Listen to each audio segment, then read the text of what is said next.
It's been a long holiday weekend already. Kids bouncing around everywhere. Mets trying to stop a slide as they continue their series today against the Texas Rangers. Here, have a cereal bowl. Fill it up and have some nourishment.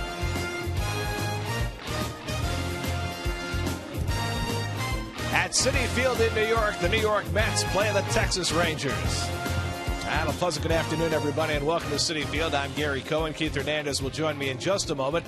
The Mets play the rubber game of their series against the Texas Rangers. Starting pitching has been the Mets' strength this year, and the most consistent starter has been John Neese.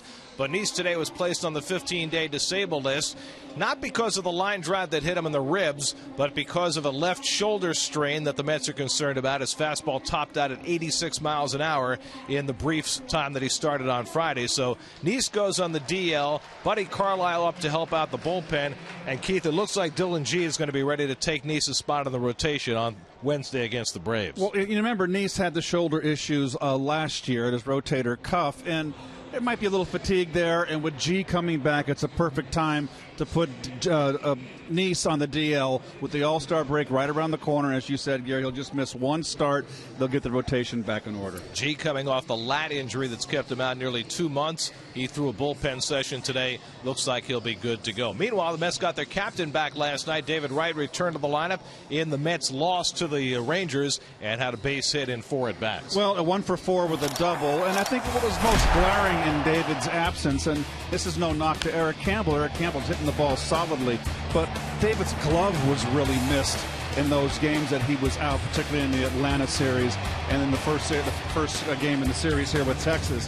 So it's good to get the captain back. It's always good to have your team healthy. 1 for 4. He's off to the races again. So right now with an 11-game hitting streak, and he'll be in the lineup again today behind Zach Wheeler. It's been an up-and-down first half for Wheeler, who had to tiptoe through trouble in his last start in Atlanta. Well, his 18th start. It hasn't been a good first half for Zach. 3-8 on the year.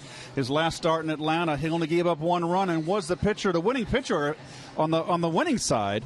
But the 3 errors the Mets made in that 8th inning in the first game of the series cost him that decision. But he walked 5 guys in 6 1/3, Gary, and that has been his issue. Not so much the amount of walks, but pitching behind in counts.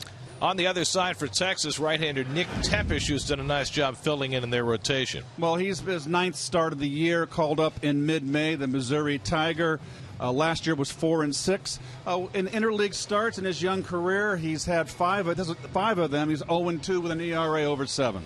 So it's the Mets and Rangers wrapping up this 3-game series. Mets looking for a series victory on a gorgeous Sunday afternoon in New York.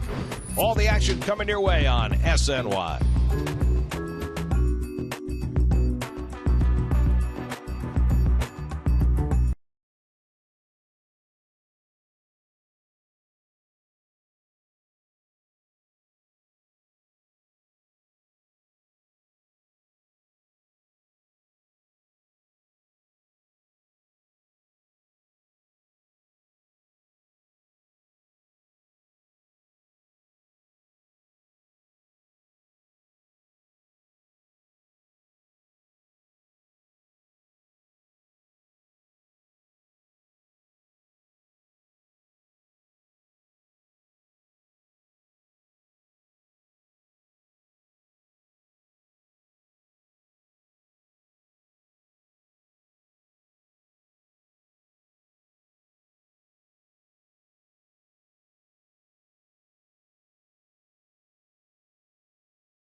To you by Hyundai.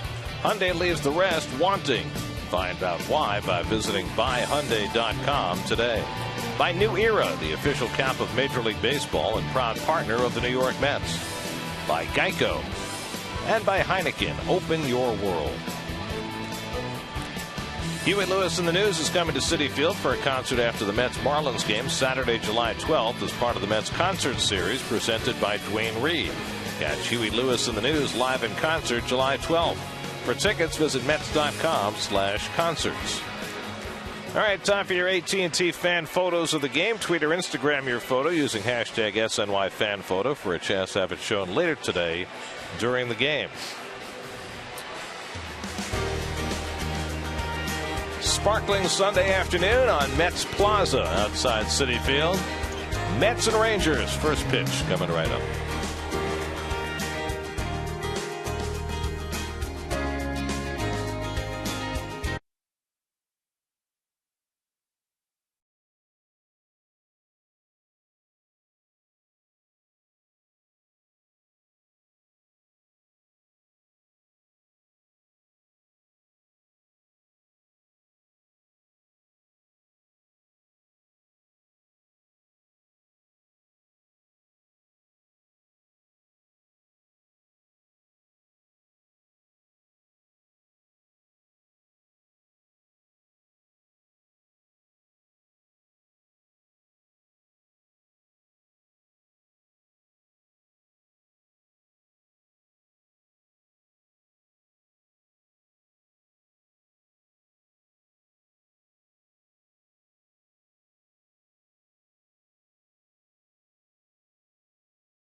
By Verizon Fios, introducing Verizon Fios Quantum TV, redefining what TV can be. That's powerful. Today's aerial coverage is provided by DirecTV. If you call yourself a sports fan, you got to get DirecTV. Call 1-800-DirecTV. Perfect day for the blimp. Perfect day for a ball game. Hyundai starting lineup for the Texas Rangers. Ron Washington had used a different lineup 20 straight games, but after their win last night, goes back with the same lineup today after Texas snapped a 6-game losing streak in last night's game. And Zach Wheeler on the mound. Never pitched against Texas. And Zach, his 18th start. You see the earned average. Walks are deceptively low for 95 and a third. The strikeouts are always there. We know that Wheeler brings it. Needs to stay ahead in the count. And Alexis Metropolitan defense. Neuenhuis gets a start in left field. Nice pinch hit double down the left field line last night. The same infield. That's been solid out there. And Recker gets a start today behind the plate. You know, our crew had the day off yesterday. And they're obviously very sharp early in this game. Neuenhuis hasn't played in a while, and they spelled his name perfectly. And they were right on top, too. They made sure that my microphone didn't, well, come apart. Not sure that was the crew's doing. I was very leave it to me. Shin-Soo Choo will lead off for the Rangers. 1 for 8 in the series, including a leadoff home run on Friday night. He goes for another one, but Wheeler throws a fastball by him, and that gets us underway. Choo, Andrus, and Rios against Wheeler. The oddity with Zach Wheeler this year has been his inability to be effective when he has an extra day of rest. Choo drives one to deep center field. Lagares back, and he won't get there. And Choo's got another leadoff extra base hit. This one a double to start the afternoon. On cue against Zach Wheeler, who just has not been able to get people out when he has an extra day of rest. Fastball up and out over the plate. Zach gets upstairs, Gary. His ball stays flat and runs away from a left-hand hitter. And I don't care how hard you throw. When you're belt high and up, there's some nice pitches to hit. And does that have any connection with being too strong with the extra day? No. Does that make any sense? No, I just think that Zach, left-handers are hitting .297 on the year, and I think that's something he needs to come over the top more and pitch more inside. That little four-seamer inside. Well, there you see the extra rest versus regular rest numbers, and they're stark, and I don't know what to make of that. I don't either. Here's Elvis Andrus, 4 for 10 in this series. And as the Rangers try to get off to a fast start again after putting up a 4 spot against Bartolo Colon in the first inning last night. Well, the only thing I can draw from that, Garrett, it's a possibility, is that, Zach is a guy that is a diamond in the rough and maybe needs to be more on a 5-day pattern where he gets a rhythm. And maybe that does upset his rhythm a little bit. But he's a guy that has trouble pitching ahead in the count. He falls behind. He's admitted that he has trouble with controlling his fastball. Andrews showing bunt, and he takes it off the plate. Well, there are the numbers for Major League starters as a whole, and they're pretty even. 5 days rest versus 4 days rest. Maybe a little bit more effective in terms of the ERA on regular rest, but it's fairly even. So this is a bit of an aberration with what Wheeler's been going through. Alex Rios, the on-deck batter. The Rangers, with their win last night, snapped a 6-game losing streak. Andrews takes a fastball. It's a little bit high, and it's 2-1. The Rangers have lost 14 of their last 17. They've had so many injuries to cope with this year. 14 players on the disabled list right now. I mean, they're pretty much out of it. They're 16 games behind in 4th place, just barely ahead of Houston. And they play the Rangers in Arlington, the series coming up. That'll advance the runner. Tejada bobbles, but it comes right back to him, and he gets Andrews as Choo moves to 3rd. Well, very nice recovery from Tejada, and there's nothing fancy here. He has to come in on the run and just kind of close the glove too quick. That could have been an E6 right there. Good recovery.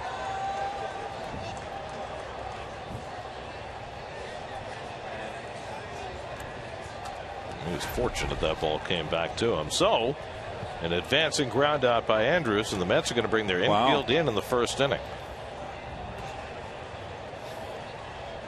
Alex Rios, the batter. Rios 4 for 9 in this series with a couple of RBIs and an RBI chance for him in the 1st inning today.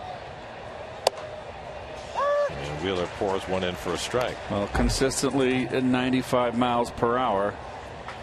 Rios is the only hitter in the Texas lineup who has faced Wheeler before. He did so as a member of the White Sox last year before he came over to Texas in a trade. 0 for 3 against Wheeler. Neither pitcher has pitched against their opponent today. More than likely due to the fact that they're both very young.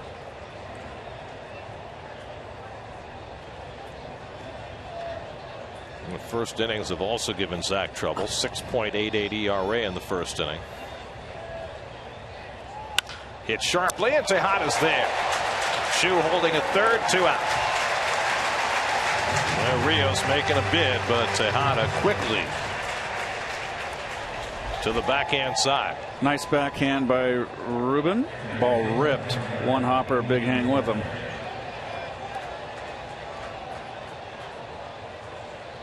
Well done. So that enables the infield to drop back with 2 out. And Adrian Beltre, the batter.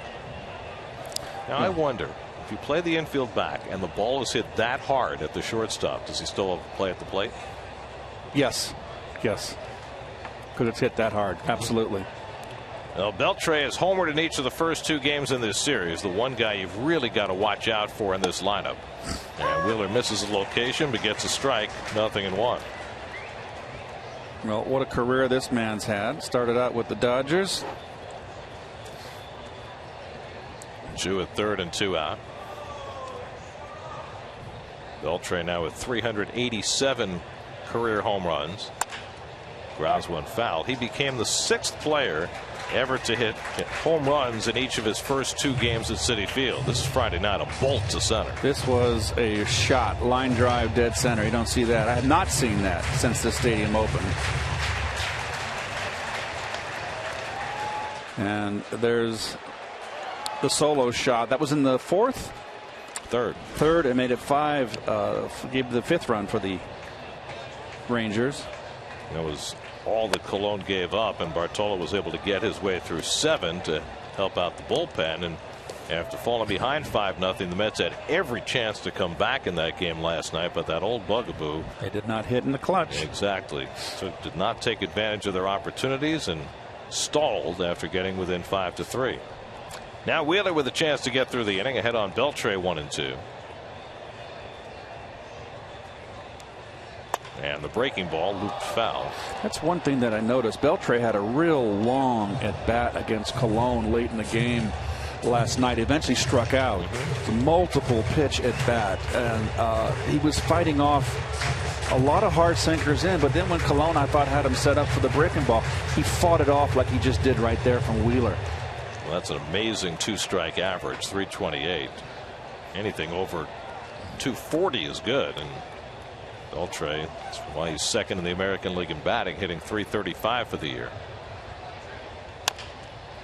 And another foul ball. We mentioned Beltre, the 6th player to homer in his first 2 games at Citi Field. None of those 6 players are Mets.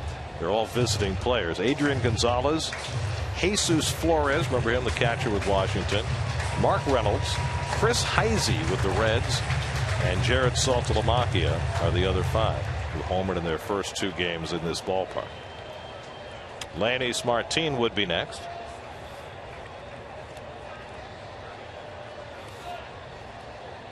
One-two from Wheeler, and Beltre quick with that fastball, fouls it back. 97 up and in, and you can see Beltre here. Only 38 strikeouts on the year, and you're seeing why, and you saw it in that at bat I was alluding to against Colon last night. There's a reason why he doesn't strike out and why he's hitting .335. Yes, you put the ball in the play, you got a chance. Strike out, you're taking a U-turn back to the dugout. 7th pitch of the at bat, and Beltre fouls back another fastball. See, I like Wheeler when he throws upstairs right there. It's 2 in a row, out of the strike zone, up. He's got that live fastball. He's going to get a little more on it when it's upstairs. And then it sets up the breaking ball down. But can he bounce a breaking ball at this point with a runner at third? No, well, not. I'm saying throw the curveball for a strike. And he gets him with a slider. Side retired. Nice pitching by Zach Wheeler to get around the leadoff double by Chu. Mets come to bat in the bottom of the 1st with no score.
Sunday afternoon. Geico Mets starting lineup. Kirk Neuenhuis out of mothballs. Gets his first start in more than a week. Same with Anthony Recker, with Travis d'Arnaud having been playing every day and hitting well. Curtis Granderson back in the leadoff spot today against Nick Tepesch. 25-year-old, University of Missouri grad, who's an all Big 12 academic all-star, majored in agriculture. Curtis Granderson leads off and takes a strike from Tepesch. I used to love it when Ralph would do that. When Ralph would he'd give you the full name of the player, and then he would give you the rundown of his background. 1-1 to Granderson. Curtis 3 for 9 in this series with a couple of doubles. He's continued his hot hitting over the last month or so. Ooh, nice changeup. That's 1-2. So sinker, slider, change pitcher. Curtis has just been red hot. And, you know, when you don't know a pitcher, you never face them. I always found that, you know, we didn't have the videotape like they do today. They don't have videotape. They have computers they can go on. The database a mile long. And so you just went up there, and all you could do then was just your first at bat, feel them out. Go up there, look fastball, and I think it made you a better hitter. Curveball at his feet, and it's 2-2. Well, we talked about Wheeler with the extra rest as Daniel Murphy waits on deck. Tepesch is pitching on 8 days rest. He was supposed to pitch in Baltimore Wednesday, but they had all sorts of machinations with their rotation. So here he is on a lot of extra rest, and he goes full on Granderson, 3-2. His last start was terrific. He went 7 1/3 scoreless in his last go around against Minnesota. So he's coming off his best start of the year so far. 3-2 to Granderson, and he draws another walk, his 51st of the year. Granderson 3rd in the National League in walks, and the Mets have a leadoff base run. Well, we'll take a look at the Coors Light Texas Ranger defense, and Chu, of course, in left field. Martin in center. Chu played all center field last year for the Reds, signed the big contract. Beltre, the All-Star, over, and Gold Glover over at third, and Chirinos behind the plate. Chu, when he was in Cleveland, it seems to me, was more of a right fielder. So he's been all over the outfield now. Here's Murphy, just 1 for 9 in this series. Had a really rough night at the plate last night. He did have a hit, a ball that flipped out of Chu's glove in left field, but he had some very difficult at bats late in the game. Well, it really seems that Granderson has warmed up to that leadoff spot, and the fact that he's walking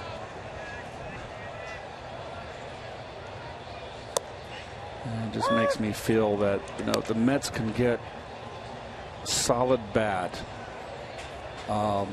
that you can put on a right-handed bat. I think it wouldn't really matter. I prefer a right-handed bat.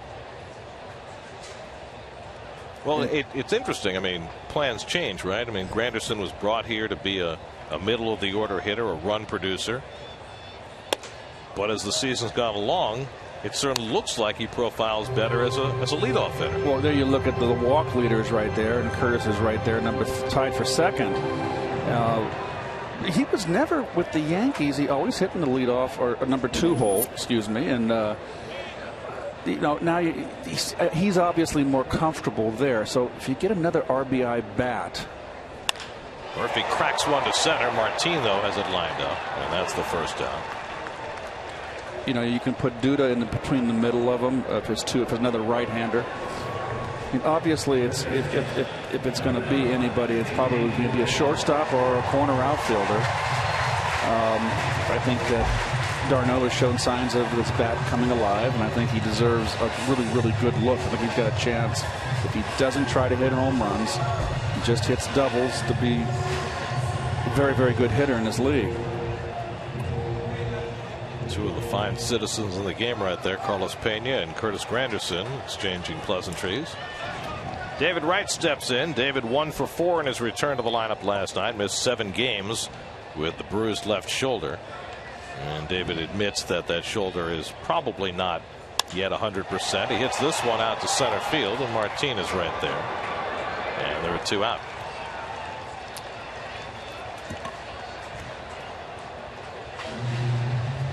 So Granderson still at first with 2 away, and now Lucas Duda. To the strains of Jimi Hendrix. Yes, I was just actually on Apple TV watching the documentary on Jimi Hendrix that they have. That was very, very interesting. As I was killing time yesterday. Nice off day, wasn't it? It was a beautiful day. Got to watch our buddy Cliff Floyd do the game last night with Fox. Duda 2 for 5 in this series, including a home run. Hit the home run to left field on Friday night. Lucas now with 13 home runs, 1 more than Granderson for the club lead. Kirk Neuenhuis sitting 5th in the order would be next. Granderson 6 stolen bases this year in 8 tries. And Duda takes a little low, 2-0. Well, the Mets yesterday had their opportunities. They were 3 for 13 with runners in scoring position, which has been their issue this year.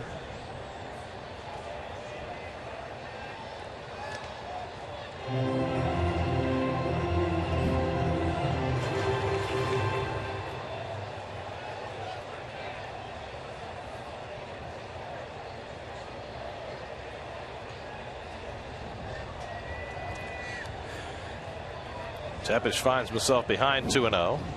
And checking in on Granderson. Rangers pitching staff ranks right at the bottom in the American League.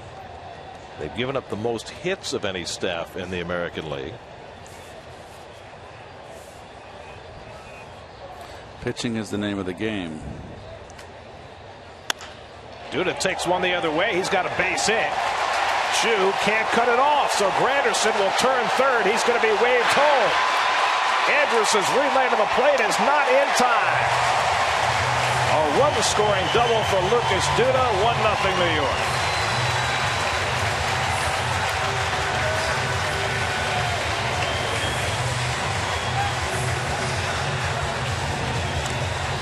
'18th double for Lucas, and yes, Lucas, there is a left field. How about that? And because they got you way shaded over in the gap, guess what happens? It's got a ribeye steak in it because it goes to the wall. When you start doing that, then they can't put the shift on you, and then you start hitting hard ground balls to the right side of the infield, and there's not 3 guys over there. It's very simple. So the Mets get the early lead. Now Neuenhuis. Last start was 8 days ago in Pittsburgh. He went 1 for 3. Since his call up, he's 6 for 15. But that's only 15 at bats in about 2.5 weeks. And he takes the curveball from Tepish for ball 1. Mets have been rotating their left fielders. Of course, they're playing with 6 outfielders on their roster right now. Bobby Abreu got the start in left field last night. Eric Young the night before. So Granderson getting some input with hitting coach Lamar Johnson. I mean, sinker ball pitchers for a left-hand hitter, their sinker is their bread and butter. That's the one pitch that they're going to perfect. That's their out pitch. So they're going to throw it not down in the inside corner. They're going to throw it predominantly on the outside corner. So in the course of a game, you're going to get around 8-9 pitches, sinkers outside corner. And very few sinker ballers are really, really hard throwers. Roger McDowell had a lot of bite on his sinker, threw hard. It made it look like he was throwing harder than he was. But there's very few guys that have a late sinker like Roger had. Pickoff try, and Duda was not far off the bag. Well, Tepish is going to top out around 90 miles an hour. Yeah, well, the old sinker. Never mind facing a right-hand sinker baller. He's behind on Neuenhuis 2-0 with Lagares on deck, and he comes way inside. Burke did well to avoid getting hit. 3-0. So I think he's got an open base and really doesn't want to mess around with a left-hand hitter. Well, Lagares had a very rough night at the plate last night, and I'm sure Tepesh was watching. So he might prefer to face Juan right now. And that's ball 4, and Nieuwenhuis is aboard. Second walk of the inning. Walks will kill you, but I think this is more of a strategic, a tactical walk. Lagares last night 0 for 4, a couple of strikeouts, then was asked to lay a bunt down in the 8th inning. Couldn't do that and wound up hitting it into a double play. 4.63 on your scorecard. 8 games back from the disabled list now for Lagares, 7 for 28, so he's just muddling along right now. Yeah, but 7 for 28 is 250. It's not like he's 3 for 28, so. Duda and Nieuwenhuis, the base runners, a run in for the Mets in the opening inning. Mets have had more runs in the first inning this year than in any other.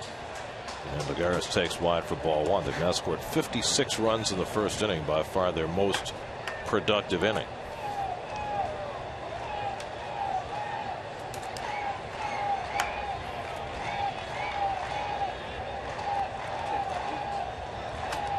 .25-year-old Nick Tepesh trying to work his way out of a jam, and Lagares lines a base hit. Duda being waved around third. He'll come in to score. Juan Lagares with a 2-out RBI hit, and it's 2-0 New York.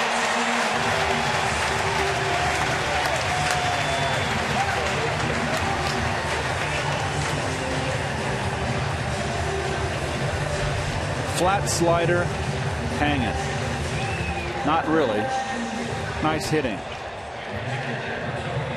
Let go with one hand, and the back runner, Nieuwenhuis, nicely done. Play in front of him with his wheels, advances to third, and Lagares has got to feel good about that. Tepesh pitched around Nieuwenhuis to get to Lagares, and Lagares made him pay.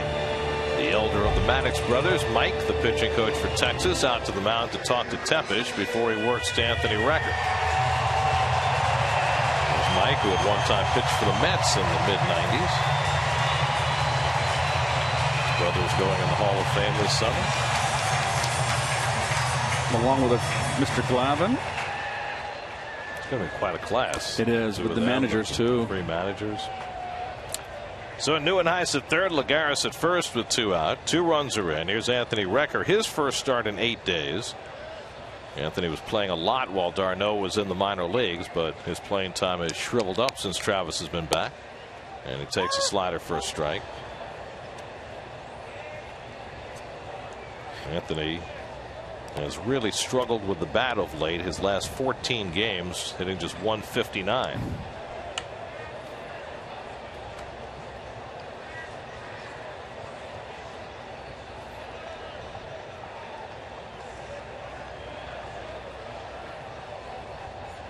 And the curveball bends in. 0-2. And Tepesh working for the first time in 9 days, just trying to settle in. And the Mets have not given him that chance. He was supposed to be the 5th starter coming out of spring training, but did not make the ball club. Had a terrible spring. They didn't call him up to the middle of May. Last year missed 3 months with elbow issues, which probably stood in his way. But of course, the Rangers have been so shorthanded this year. They're 2, 3, and 4 starters. Derek Holland, Matt Harrison, Martin Perez, all out, and that has really hamstrung Ron Washington all year. They've had to patch together a rotation behind Yu Darvish, and Tepesh has been part of that. 0-2 to Recker. There goes Lagares, and it can't be handled by Chirinos, and Lagares has a stolen base. Second of the year for Juan Lagares, and now 2 in scoring position. Chirinos was awfully casual with a runner at third base. He was looking like just getting a little lazy there to try to backhand it to make it easier for him to throw, but you can't do that with a runner on third base. Ended up hitting him in the chin, which is the only reason he stopped that ball, and that's not what he intended. You've got to get in front of that ball because the runner on third scores on a pass ball or a wild pitch. So 1-2 to Recker. A base hit here could produce 2 more. Anthony takes the fastball in tight. 2-2. Mets this year with 2 outs and runners in scoring position as a team, hitting .190. They've already got a 2-out RBI hit in this inning from Lagares, and now Recker trying to add one as well.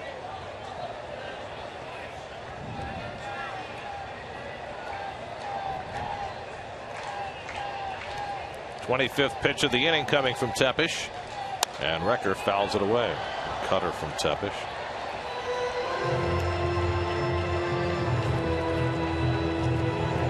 Ruben Tejada, the number 8 hitter, would be next.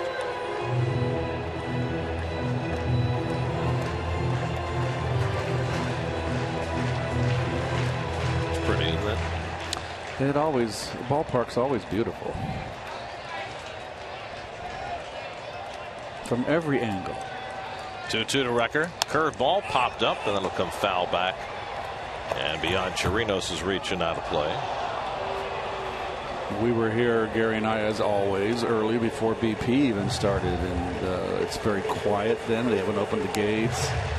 The players weren't out on the field. It's just so peaceful amidst all the 5 boroughs and all this massive humanity. There's just serenity of the ballpark. Serenity now. 25 years and 1 day ago.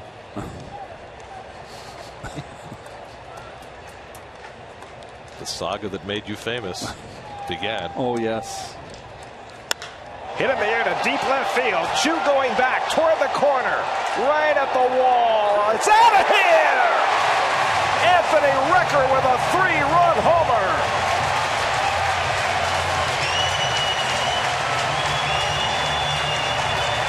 A towering shot from Recker, his 3rd of the year, and the Mets have put up a 5 spot at the bottom of the 1st inning.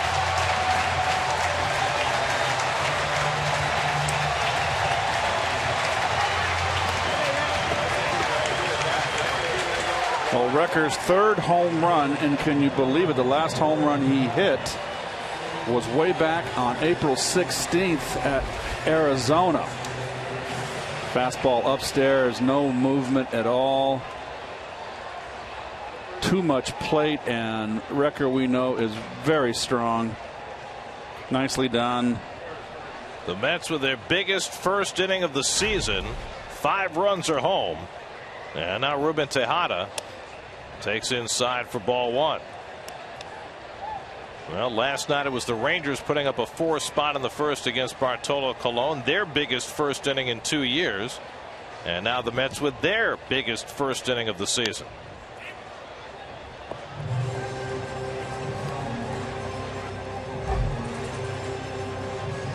Or have you gone Joe DiMaggio? 5 spot. I got you.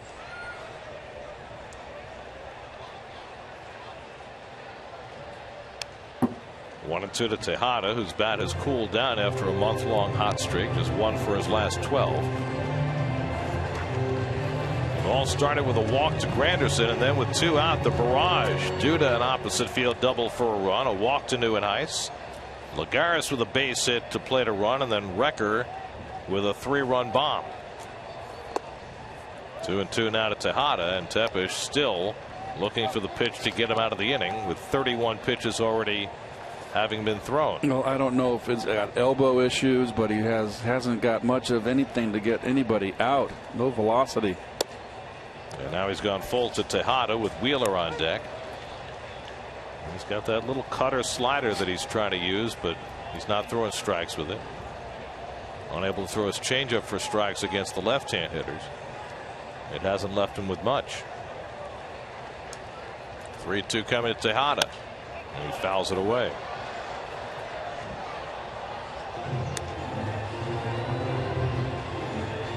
Well, the Mets have now homered in 6 straight games at Citi Field. Before this last stretch, they hadn't homered in more than 2 consecutive games at home this year. So as the weather gets warmer, ballpark's loosening up.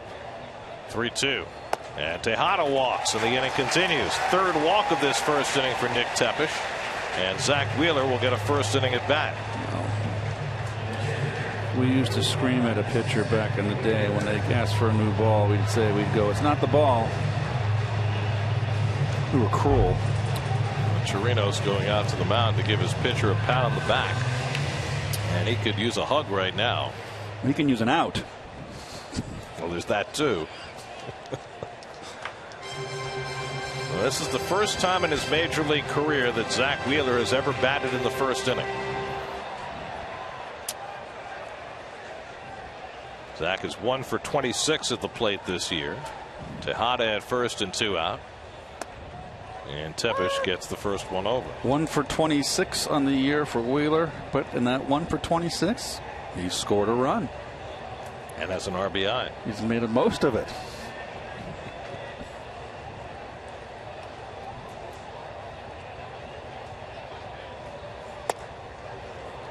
And Tepesh ahead 0-2. Well, the Mets are still third from the bottom in home runs in the National League, but over the last few weeks they've begun to hit them with a little more regularity.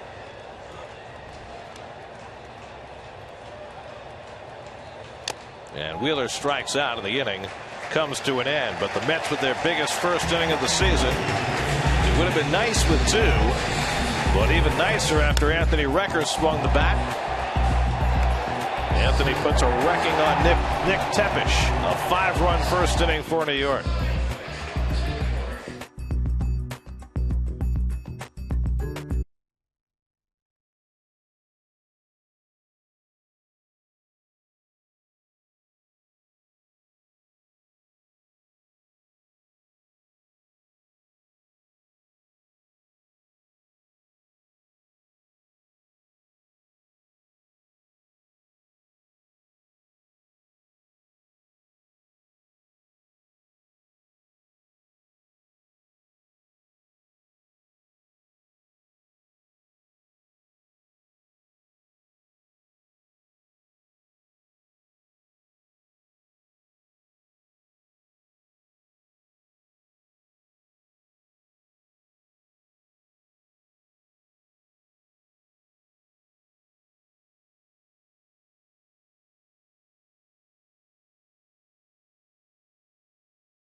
Little cricket action going. The bowler runs so far before he delivers the ball. Wouldn't he get just as much velocity with 2 or 3 strides instead of 12 or 15? Oh, so now you're British. I'm just wondering. I've always wondered that about cricket. I don't have no clue as to the origins of the bowler or the game itself, but I think baseball is a takeoff of this.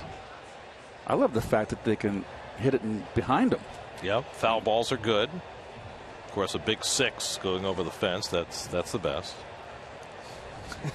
Leonys Martin leads off and takes a strike from Zach Wheeler. Martin, a 26-year-old Cuban in his second full season in the big leagues. He can fly. He's been playing most of the center field for the Rangers.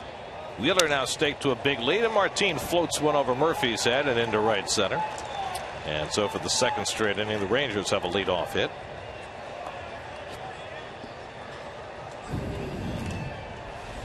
Actually, it's pretty good hitting right here.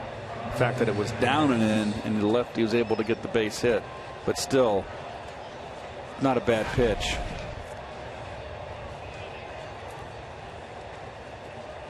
So now Robinson Chirinos, who had the big hit for the Rangers last night in the first inning against Bartolo Colon.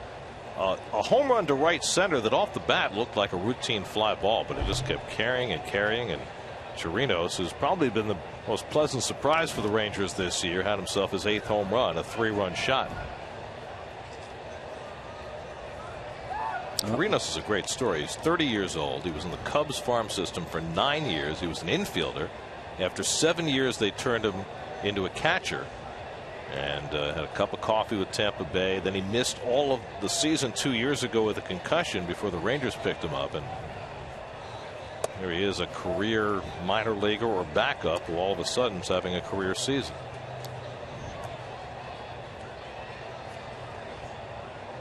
Carlos Pena, the veteran first baseman, on deck. So Wheeler stepping into a 5-run cushion.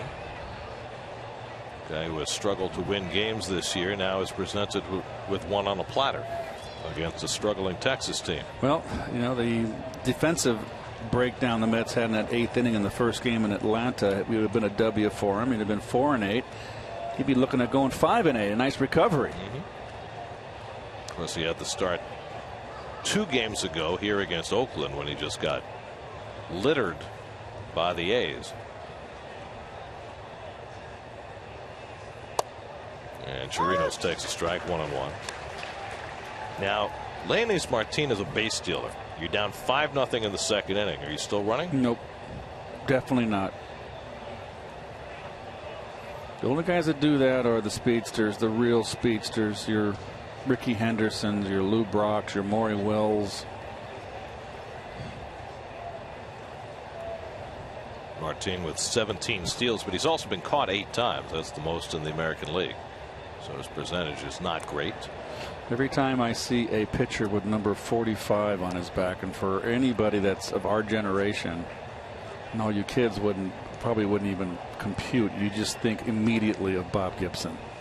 See, now for a younger generation than that, they think of Pedro Martinez. Right. But to me, it's Bob Gibson. And as a Met fan growing up, it wasn't Gibson. Tug McGraw. Ah, that's right. There's a good curveball by Wheeler. 1-2. A good one.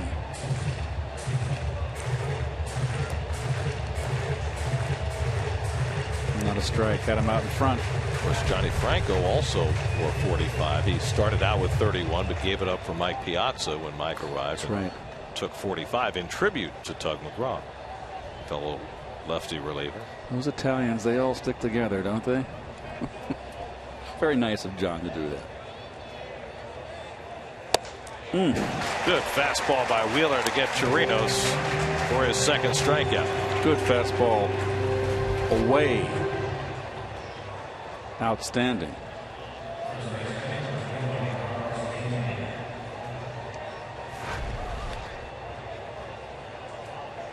Still can't get used to pitchers being able to go to their mouth when they're on the mound. Still, when I see it, I want to react to it.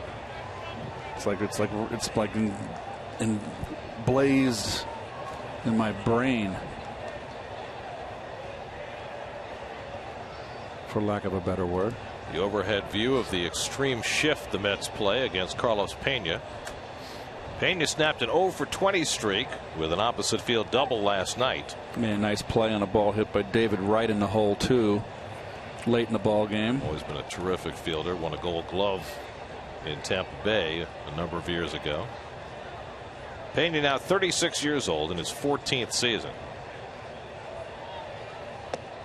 His biggest year with the Rays, he had 46 home runs. That was in 2007. This year he was let go in spring training by the Angels and sat around for a couple of months before the Rangers signed him, and that was only about 3 weeks ago. Well, you know, they catch on to you quick. And when you're an all-or-nothing hitter, that means you got holes. Now, he's a guy that walks too. He goes against the rule.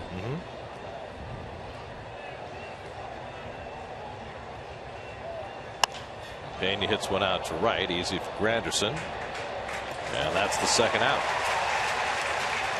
So 2 away. And Rougned Odor, the second baseman, will bat. That is correct. That is the correct pronunciation. Odor 2 for 8 in this series. I have never seen a first name like that, a Spanish first name. I think it's a made-up name.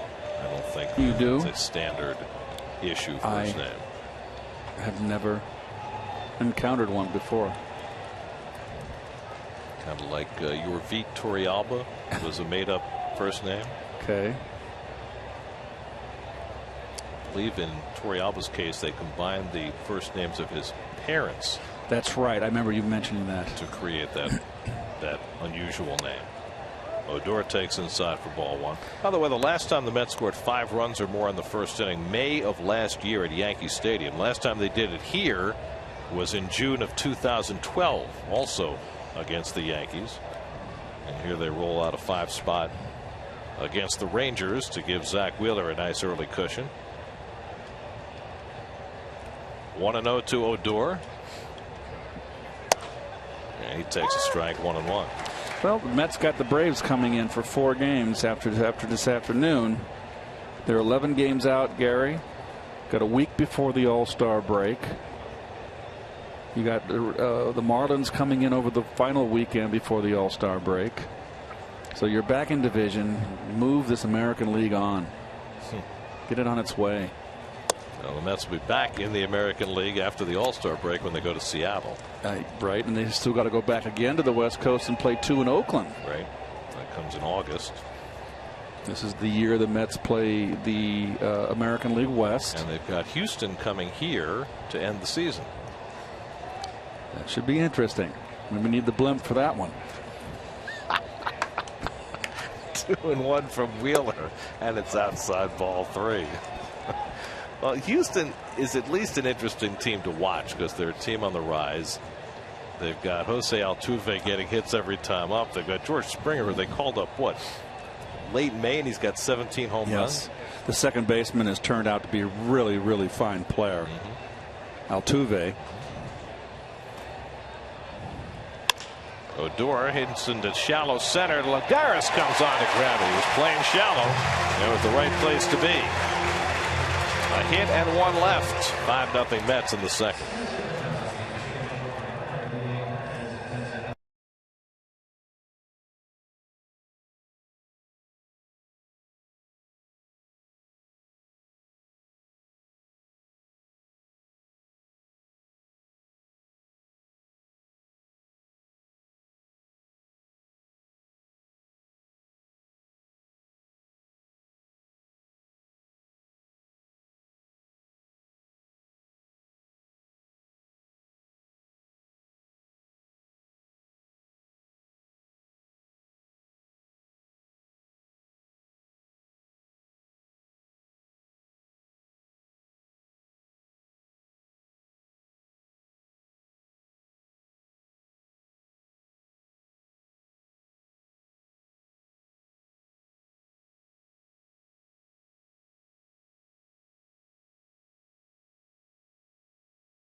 That what they called at the time the Seinfeld Chronicles began on NBC, and last night in Vandalay Industries Park in Brooklyn. They wore the puffy shirts. They introduced the Soup Nazi. They had the foul poles called Festivus poles, and they gave away the Keith Hernandez Magic Loogie bobblehead as Curtis Granderson leads off in the home second inning. So it was a Seinfeldian night to remember at Vandalay Industries Park. This was the most terrifying scene that I had to do. Granderson hits one out to right. Easy play for Rios. That was my Shakespearean soliloquy over there by the gravelly road. That's where I'm pointing, if you recall. So this is the outfit that you were wearing. Yes, it is. You were walking. No, this is the outfit when I was in Jerry's apartment. Oh, okay. And Kramer reenacted. And they came in and they said they pointed to me like I ruined their day, right? So I had to explain to them that it wasn't me, and I was in a tan jacket like that, winter jacket, jeans, tennis shoes, and the scarf. My hair wasn't that long, but they did a nice job, I think. Very nice. Nice game. Pretty boy. Yeah. Well, the Keith Hernandez Magic Loogie bobblehead will live on. It even says "Nice game, pretty boy" on the base of the bobblehead, and on the other side it says "I'm Keith Hernandez." Driven the other way by Murphy, and Chu, who has really struggled in left field for the Rangers this year, this time makes a good play for the second out.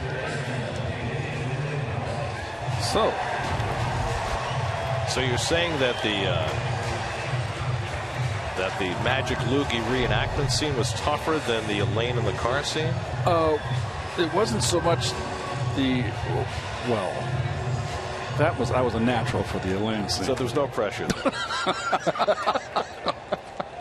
I'm ready for my close-up, Mr. DeMille. How many takes? 8. There were. God bless you. It was a camera in the front of the car in the hood that was latched onto the hood. There was a camera latched onto the rear view, the trunk pointing up into the front. And then there were 2 cameras on the passenger side and the driver's side. So they had to do it from each camera. And so it was 8 takes, twice each. I was very well behaved. I did what the director told me. You've always been very coachable.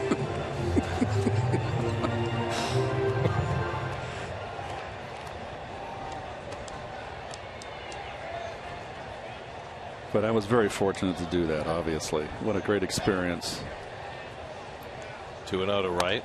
And an ugly cut on a 2-0 pitch. You know, what's interesting is everybody thinks that they see this, they see the end product of the audience on TV, and they don't. Everybody was always shocked. How long did it take? It took a week. I go, a week? Oh, up and in there. But a lot goes into the production end of the show. They were just getting the elbow out of the way.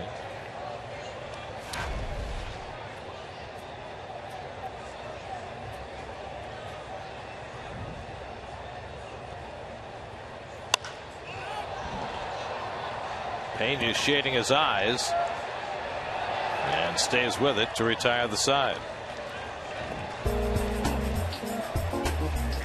There he is. The man and the Magic Loogie.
MLB.com at bat on your favorite mobile phone or tablet. Get live look-ins, instant replays, scores, stats, audio, free MLB.tv game of the day, and more. Download on the App Store or visit Mets.com today.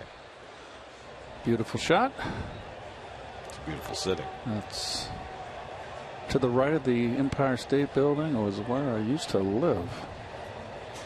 Nick Tepesh, his first at bat of the season, 0 for 3 in his major league career. Now, the Texas Rangers pitching staff is going for the trifecta today. Yu Darvish had a double on Friday night. Colby Lewis had a single last night. Last time an American League team had hits from pitchers in all 3 games of a 3-game series was in 2012 when the Indians did it against the Reds. Well, Tepesh has not had an at-bat. He's only had one interleague start this year, and he didn't get out of the second inning. Or didn't get into the third, I should say. So he didn't hit. Well, here's his moment. Might be the only at-bat he gets based on the way his day has gone so far. These are the days you love to play. Just gorgeous. Not too hot, not too humid. Rucker wants the half swing checked out. DJ Rayburn says no. 3-2. Wheeler's given up a leadoff hit in each of the first 2 innings. I always love the day games. Even when it was 140 on the field. The baseballs, I like playing in hot weather, Gary. You just get looser. You know, it's not a sport for cold weather. And that was always the drag about the World Series. You're glad to be there, but it was freezing in Milwaukee in '82 and in St. Louis. And the entire series, New York and Boston, was freezing cold. 3-2. Broken bat toward the hole, and Tejada's there to rob Tepesh. Tejada's everywhere in the early going today. Nice backhand in the first on a bullet off Rios's bat, and here a soft liner, broken bat soft liner, just gets there. Nicely done. So the Rangers were that close to having all 3 of their starting pitchers get a hit in this series.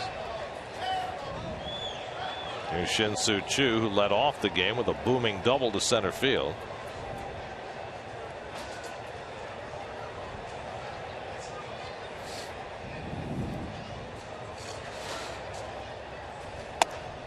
Wheeler pumps one inside for ball 1. If you missed the news earlier today, the Mets placed John Neese on the 15-day disabled list, not because he got struck by a line drive Friday night, but because they're concerned about his left shoulder, which has been an issue over the last couple of years. It's nothing to get. I don't believe it's nothing to be alarmed about if you're a Met fan out there. I think it's just he's going to miss one start. Nice play by Duda on that shot. Jonathan's going to miss one start. Got the All-Star game coming up after this week, and he'll get back in the groove. G is back to fill the spot. The timing couldn't be better as far as the Mets are concerned. And, you know, going back and watching the 12 pitches that Neese threw on Friday night, there's cause for concern. A guy who used to throw his fastball 91, 92, his cutter 88. Now the fastball's 87, the cutter's 85. So it definitely tells you there's some weakness going on there. And John, who had the rotator cuff issue last year and then had an MRI on the shoulder again this spring, which came up clean, clearly has an ongoing thing that he needs to at least rest from time to time, and this gives him an opportunity to rest it. Well, you know, you got a long-term contract with Jonathan, and you're gonna take be a little more cautious. It's pitchers are valued commodities, assets. Meanwhile, G threw a bullpen session before the game today, and Dillon is just chomping at the bit. He's been out almost 2 months with a lat injury that he figured would cost him only a few days. Tried to come back a little too quickly, suffered a setback, and it's been a long road back. And the Mets will be thrilled to have Dillon back in the rotation. Should pitch Wednesday night, you would suppose, in Nice's spot against the Braves. And he's missed quite a bit, and he had a setback. I think he started a little bit too quick. And once you re-injure something, it takes that much longer. Ball 4 right there, and you saw the reaction from Wheeler, which is always insightful, because Wheeler knows that he fights himself in his control, his command. Nolan Ryan was very much that way too, and Nolan Ryan prided himself when he had his curveball to make you look very bad with the curveball when he got it over whenever he wanted, and he had a good one, but he was always throughout his career erratic with that curve.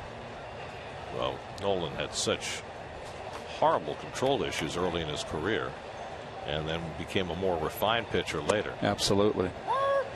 And how did he become more refined? Innings pitched. He threw as hard as anybody ever faced. I'm glad I wasn't a right-hand hitter. Wheeler walked 5 and 6 in the third against the Braves last time out. Just issued his first walk in this game. And Rios takes one in the dirt. A ball and a strike. Mike Krukow, the announcer for the Giants, told me a funny story about Nolan Ryan his rookie year with the Cubs. He's out there battling Nolan Ryan. His first at bat, he said he hit a line drive up the middle off Ryan. Krukow could hit. The next at bat, Ryan put one under his chin and buried him. And I hope I can get this story in. So he said, Mike said he was a little bit upset about that, and Ryan was due up the next inning, and he's taking his warm-ups, and he goes down to reach for the rosin bag, and he gets a tap on his shoulder, and it's Bill Buckner, his first baseman. He goes, I know what you're thinking. He goes, he's crazy, don't do it. He goes, because he's going to hurt someone. It's probably going to be me. Right. So I understand you're right in what you're going to do, but just don't do it. So he save the rest of us. So he didn't do it. 1-2 to Rios. Well, Nolan walked as many as 204 batters in a big league season. Think about that. Yes. And that's probably, through 300 plus innings that year? How many times did he do that in his career?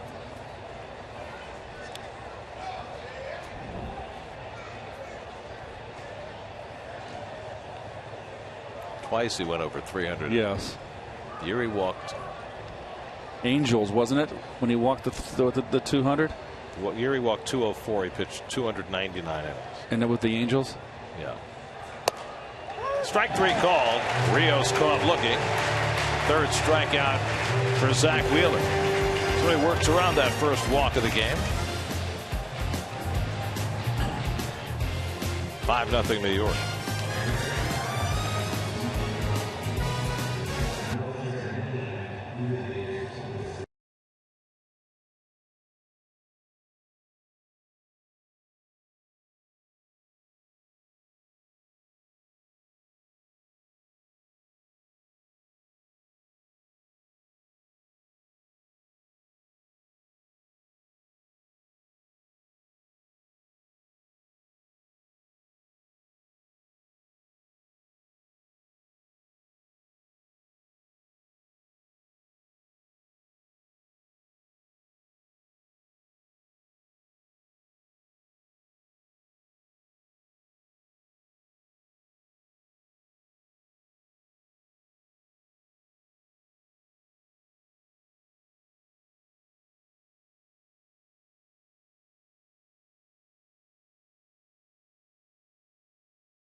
realistic pursuits.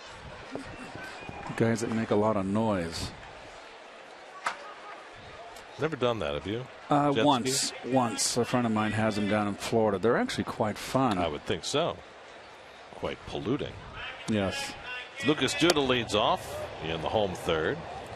Duda drilled an opposite field double to drive in the Mets' first run in their 5-run first inning. Lucas over the last 20 games now hitting over 300, 5 homers, 13 RBIs in those 20 games. So it's been a better stretch for him. He struck out with the men on base yesterday on a pretty good curveball. Probably the best curveball the starter threw last night. Colby Lewis. Yes. There's a curveball by Tepesh that misses. Well, this is Duda in the first inning today. Well, something he rarely does, and that is use the opposite field. And that got him an RBI. He got that rally going. Actually, it was a 2-out rally all the way. That was a 2-out double right there. That scored all 5 runs with 2 outs. Duda, Neuenhuis, and Lagares will bat here in the third. It's been a good series for Lucas. 3 for 6, a homer, 3 RBIs. Nick Tepesh had that awful first inning, came back with a 1-2-3 second. And now behind Duda. Bumps in a strike, 3-2. Well, one thing's for certain, a 3-1 count for Lucas. They're not going to throw you middle in. A right-hander. They're going to keep the ball away as long as you're pulling. And there's ball 4, and Duda's on to lead off the third. Second time in 3 innings that Tepesh has walked the leadoff hitter in his 4th walk overall. 35th walk if you're counting for Lucas.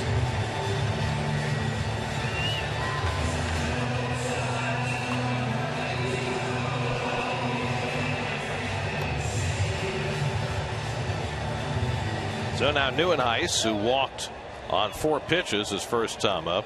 Looked like Tepesh was pitching around him with first base open and Lagares on deck, but Lagares spoiled that strategy, if indeed that's what it was. Ball 1 to Kirk.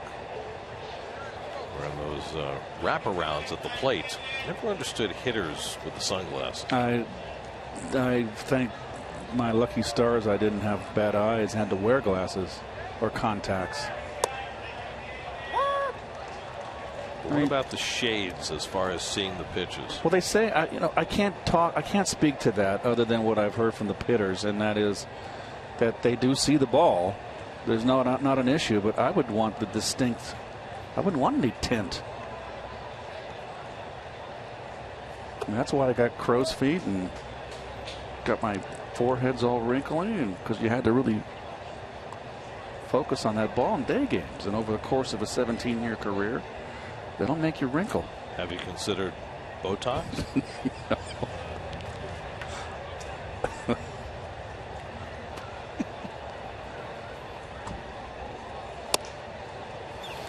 2-2 to Neuenhuis. Good slider right there. And this is his best slider he's thrown. But when you're up there and you're squinting, really, your eyes aren't wide open. You're really focused on picking up the ball. So naturally you're going to be squinting is not the right word, but somewhere in between. Furrowing your brow. Yes. Very good. Now, do you squint less in night games? Yes. Yes, because the lights in Major League ballparks are, it's not the same as the sun. It's not as glary. They use mercury vapor still, right? Remember when they were the new rage? When they first came into existence? I remember in the 70s. Actually, when I played in the Florida State League, I was 18 years old. Lakeland was the Tigers' spring training site, still is. Had mercury vapor lights. And guess who the manager of that team was? Duda runs. Neuenhuis strikes out, and Duda's a dead duck. Strike him out, throw him out, double play. I'm trying to think of his name. soft and mean. The Cleveland Indian, one of the 4 20-game winners, not Feller. Early Wynn. Early Wynn was the manager. Strike him out, throw him out. I said, hello, Mr. Wynn, because I knew who he was. He just looked at me and walked away. It was like old school. Didn't say hi. Wow. That's tough. Yeah, I was crushed. That's all right. 18 years old. I survived. Here's Lagares with 2 out, nobody on. One single to center, stole a base, and scored a run in the first inning. Was that 2-6 or 2-4, Jerry? 2-6. Okay, thank you.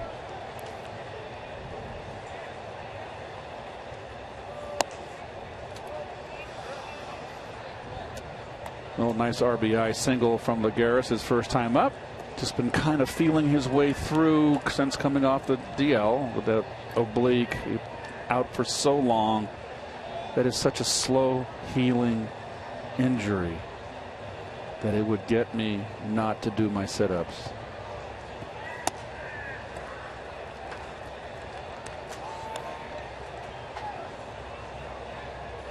You don't want to get flabby, though. You don't get flabby when you play every day. 3-0 from Tepesh. And Lagares takes a strike. No, I never claimed to have a 6-pack, but I didn't need a 6-pack.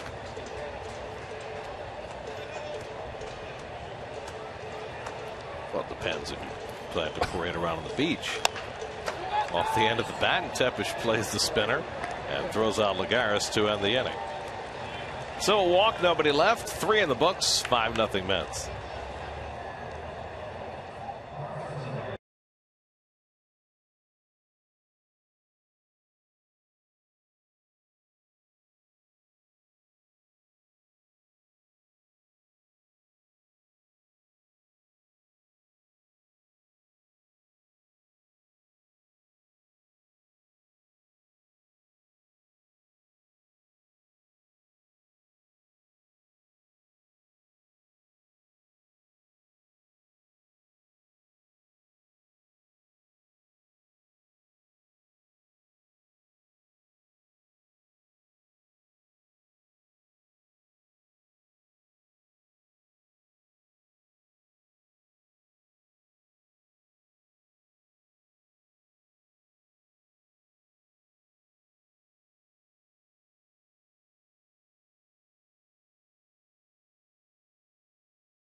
Ben's Tri-State dealers. Visit them on the web at searchmercedes.com.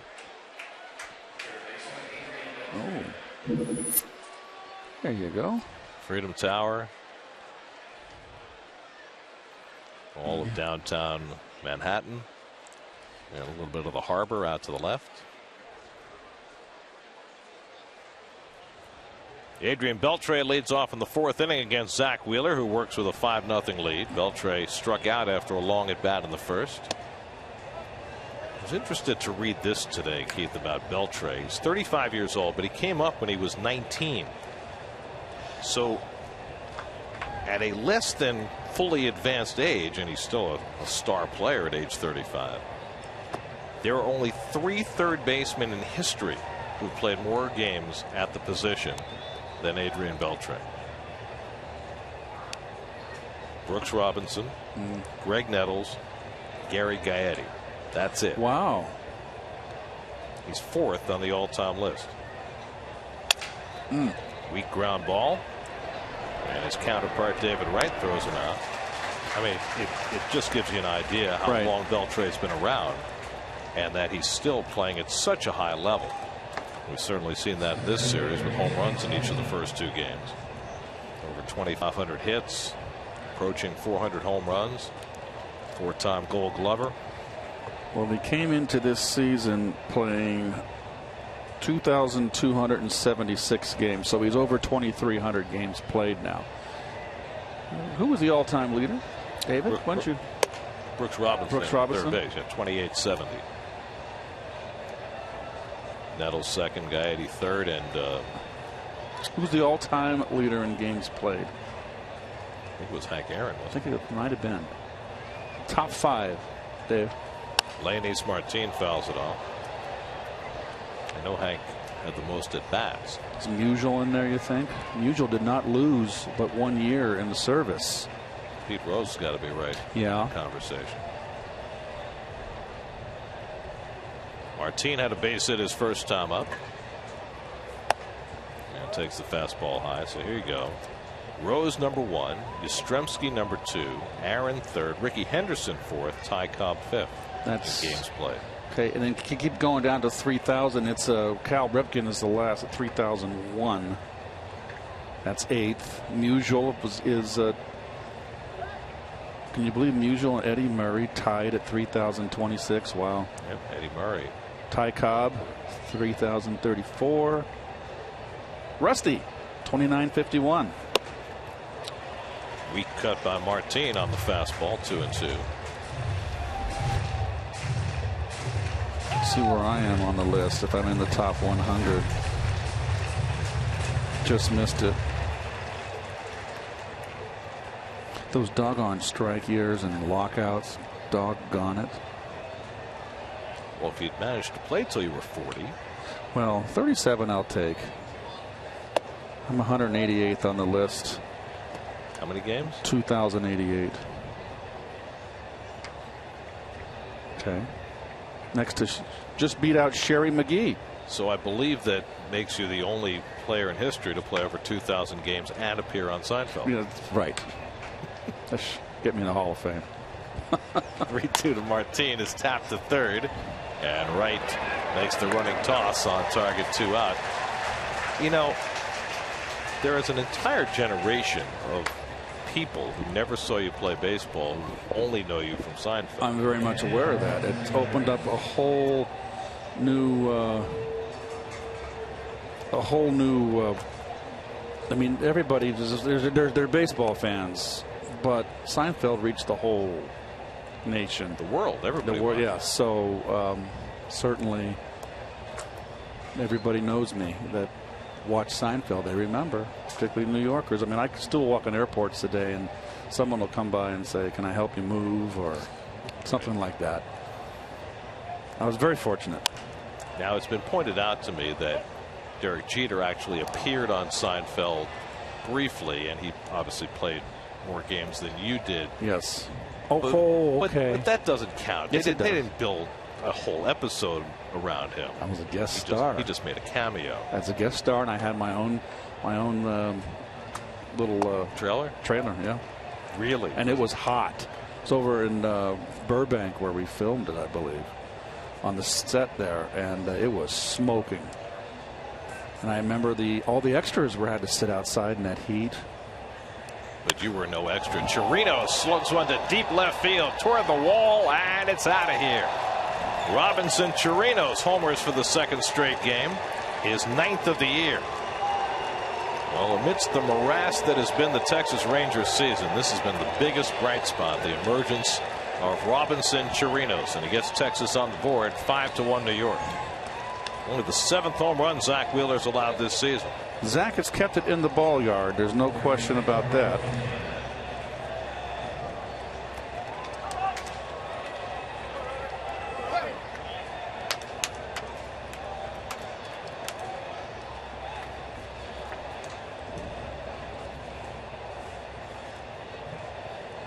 So 2 home runs apiece in this series for Beltre and now Chirinos.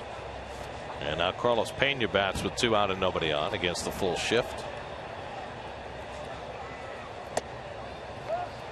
And here's the pitch, and I bet you it's a hanger. It certainly is. And it happens. And you saw the reaction too of Wheeler when he threw it. He knew it was a mistake.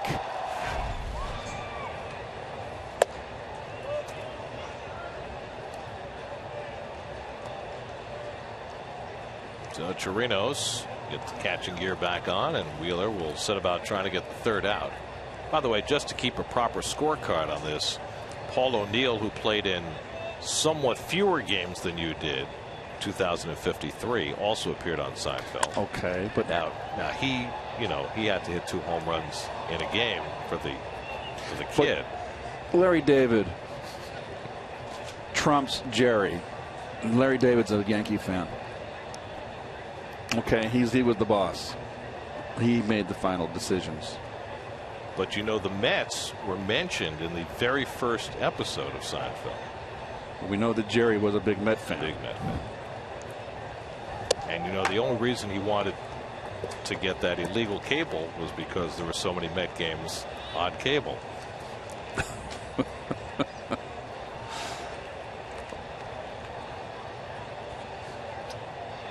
Never figured out how George got hired by the Yankees. As the assistant traveling secretary. That was hilarious. It's too high, ball 4, and Payne is on with a walk. And the voice of Steinbrenner was Larry David. Well, so was, before we ever met Newman as a character, when or one of the early episodes, Kramer's leaning out the window and Newman's threatening to jump. That's the voice of Larry David also. Okay. Got his fingerprints everywhere. And I had to sit in the final episode in the courtroom. I had to sit next to Newman, was on my my left, and the good-looking guy that dated. I can't think of his name. What a great guy he was. So was Newman. We just were there all day. It was 3 days of Putty. Oh, David Putty. Yeah. So we were. We had to sit all day in the courtroom, and there was 3 days of shooting those courtroom scenes, and we got slap happy. And they started telling jokes, and I started doing my W.C. Fields imitation. Nice. And now, if only that had made air. It was a very long 3 days, just sitting there. Now, here we are all these years later. Can you still do your W.C. Fields imitation? I can. My brother does it better. Odor with a check swing. Right with all 3 assists in the inning. Around to Robinson Chirinos home run. 5-1 New York going to the bottom of the 4th.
Let's get an in-depth preview of camp on Jets Nation tonight at 7, only on SNY. What do you think, Gino or Vic? Today's aerial coverage is provided by DirecTV. If you call yourself a sports fan, you got to get DirecTV. Call 1-800-DirecTV. Who do you think? It's got to be Gino. Okay. He had a tough year last year. He looked lost out there a few times. Part of that was his offensive line had a really bad year for what should have been a much better group. They were 8-8 on the year, weren't they not? Here's Anthony Recker leading off, and he takes ball one. Recker has the biggest hit in this game. A towering 3-run homer to left field in the opening inning, capped off a 5-run first for the Mets, their biggest first inning of the season. Nick Tepesch has settled in since and not given up another hit since Recker's home run. This one pulled down to Beltre, and the 4-time Gold Glover throws him out. One away.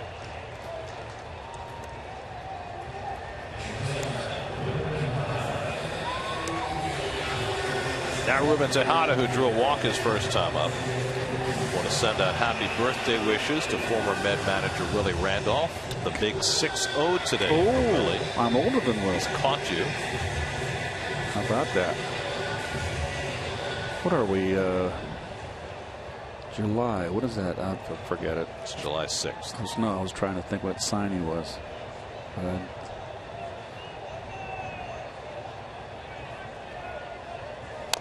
I know my daughter's a Gemini and she's June 5th, so I think he's the next one down the scale. Don't ask me. I have no idea.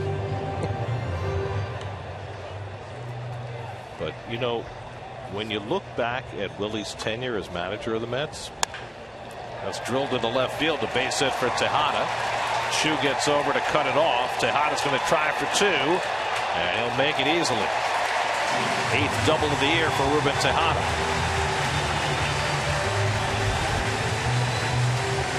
Fastball turns on it in. Nicely done. When he stays compact. And he was thinking double out of the box. Nice hustle.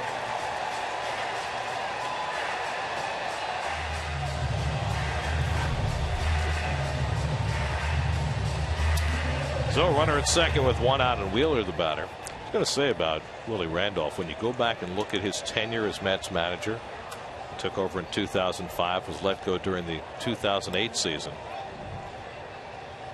and Wheeler fouls one at the plate. Willie has the 2nd highest winning percentage of any manager in Mets history. Only Davey Johnson had a higher winning percentage. That was a pretty doggone good team he managed. Pretty talented squad. The only downside was letting it get away in 07, which really tarnished everybody connected with that team. That was a very, very, very good team. And Wheeler trying to drag a bunt, gets it down. Tepesch on it and makes the play. And Wheeler clearly bunting for a hit. Should be an at bat. As always, they're going to give him a sacrifice, which is ridiculous. I'm not. I refuse. Well, I'm not keeping stats at the end of the year. My stats aren't official.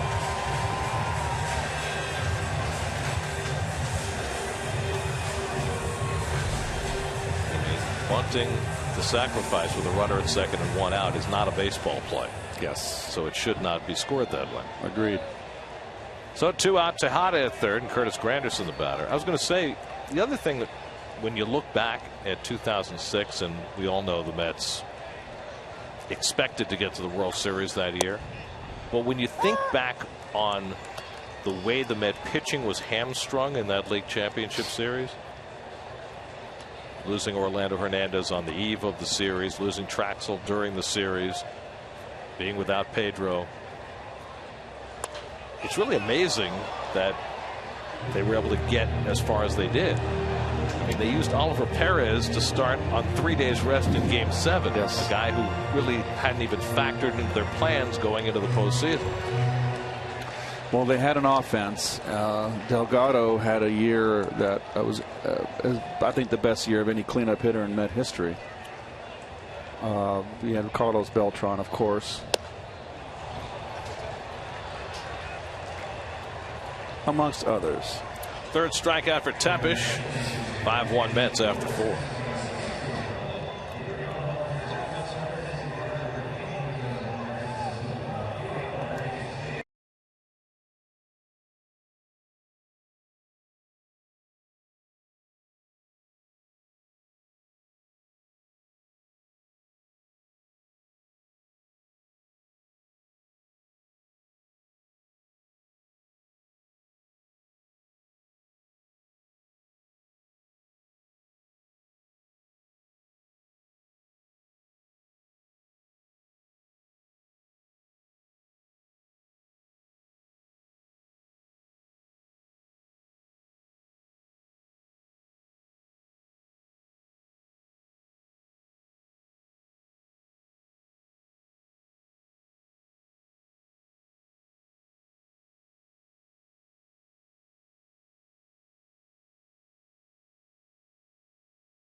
old terminal in the background and the new one in front. In the Marine Terminal. Yep, that's right, over to the left, upper left.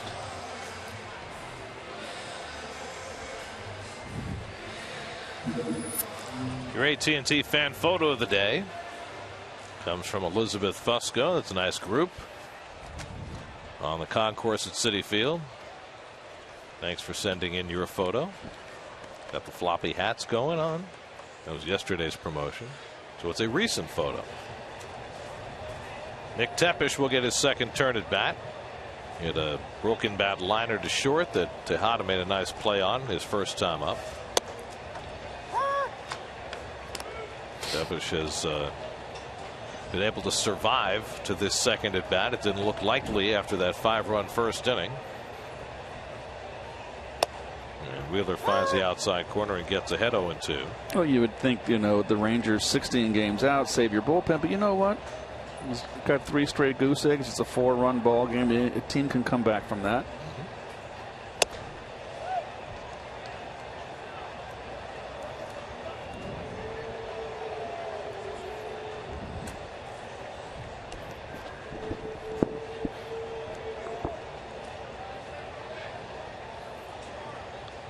Now the 1-2, and it's fouled off the leg of Tepesch.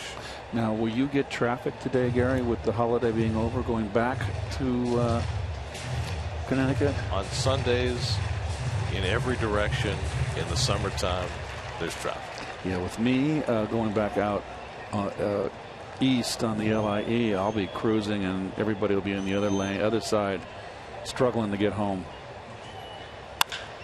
Toward the hole, and Tepesch has a base hit, and so the Rangers complete the trifecta.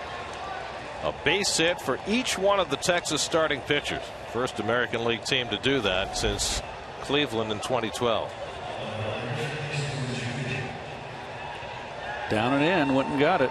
First career hit for Tepesch, so they'll take that baseball out of play. And you see David Wright wince a little bit when he fell on that left arm. It's still not 100%. I'm hopeful that he's mad at himself that he thought he should. No, it's out of his reach. So it's right. It's. See right there? Yeah. He's in some pain. Somebody who's going to have to live with, apparently. Ball 1 to Shin-Soo Choo, who hit a long double in the first inning, grounded out in the third, 1 for 2. I think David is going to have to maybe just tell himself, I'm not gonna dive. That's unless hard. I have to. I know it's difficult. I mean, he said he's not going to slide head first anymore, but then again, he's not a guy who always slides head first anyway. But boy, it's hard to take the dive out of the defensive game for a third baseman. I was very lucky I never got hurt the first 13 years of my career. Very, very fortunate.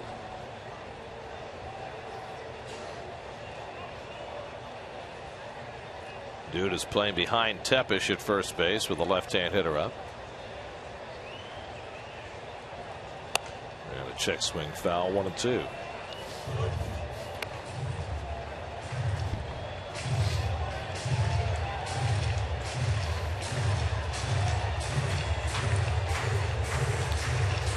When they sat David down for a week and he had the MRI and then he went back to get the second, the follow-up, it was last Monday, they declined to give him a cortisone shot, which I thought was surprising. And obviously the doctors know far more than we do, but usually in those situations, that's the solution, to try and take away whatever inflammation is there. But I guess they felt that really wasn't indicated in David's case with what they're calling a bruised rotator cuff. So, well, I mean, cortisone is for the inflammation. 2-2 to Choo. No relation to Cuckoo Kachu.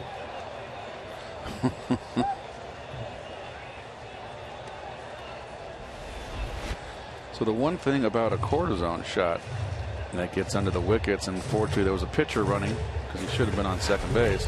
Record didn't know where it was for a while. If you inject an injury with cortisone, if you don't hit the spot where the swelling is, it doesn't do any good. It has to be right in the localized area for it to be effective. And again, it doesn't. You're not treating the injury. What's the way? No, you're masking. You're masking. Sure. You're getting, and it also gets a great takes away the pain as well. And that's really the point right now. It's more the discomfort for David than anything else. I only had a few cortisone shots in my career when I was older. My right wrist. That was no fun, watching a needle go into your wrist. Sure, it really felt great too. The ulnar bone right here. That long needle they use for cortisone. I used to. Well, I didn't used to watch, but sometimes I would stumble into the trainer's room, and there would be Gary Carter standing up on the table getting his knee drained, which was pretty frequent. And that, talk about a long needle. That hurts.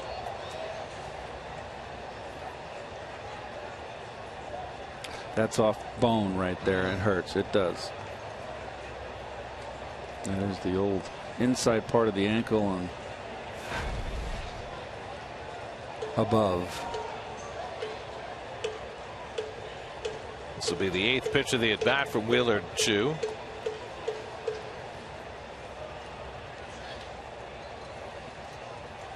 And he comes inside with the slider to get him. 4th strikeout for Wheeler, 1 down in the 5th.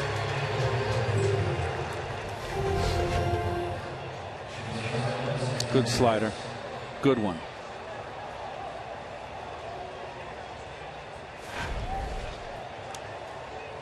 So 1 out and 1 on. Now Elvis Andrus, who's grounded out to short and walked today, 0 for 1.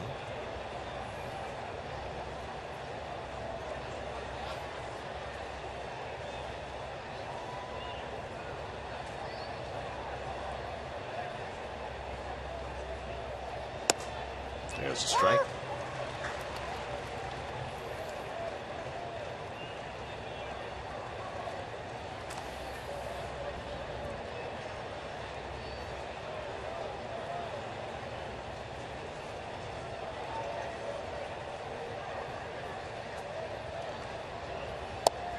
Well, it's going to be a big day for the Oakland Athletics today as they roll out their new acquisition. Yes.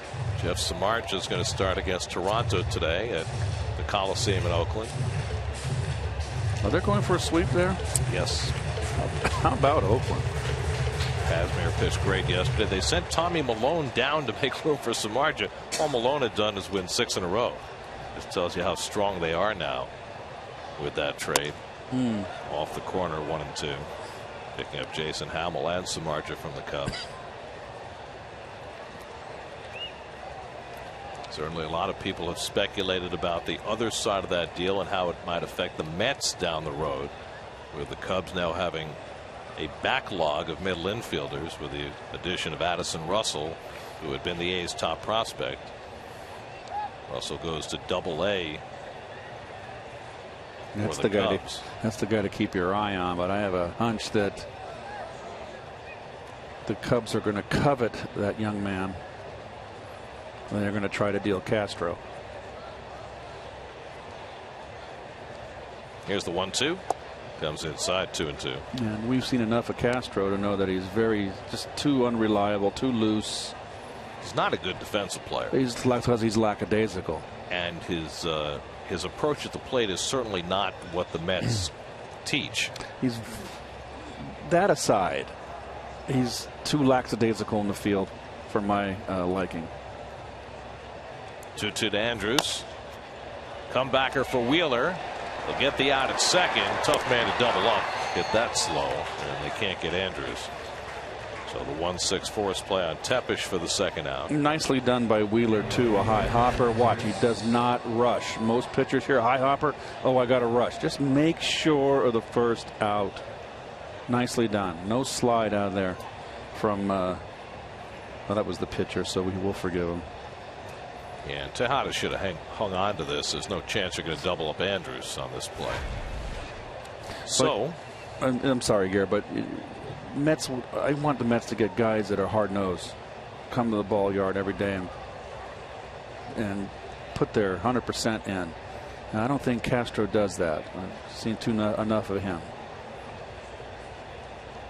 Here's Alex Rios, is grounded out and taking a call, third strike. Well, the third of the Cubs' young shortstops is Javier Baez, who is more of a power hitter than the other two, but has had a rough year this year in AAA. Right, he was hitting like low 200s when we were in Chicago, if I recall.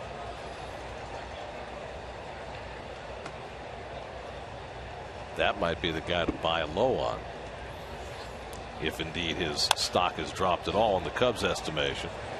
Right on the charge, throws out Rios, side retired. Wheeler works around the leadoff hit. We're halfway through. 5-1 New York.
On TV, featuring pitch-by-pitch coverage, player cards, and in-depth stats.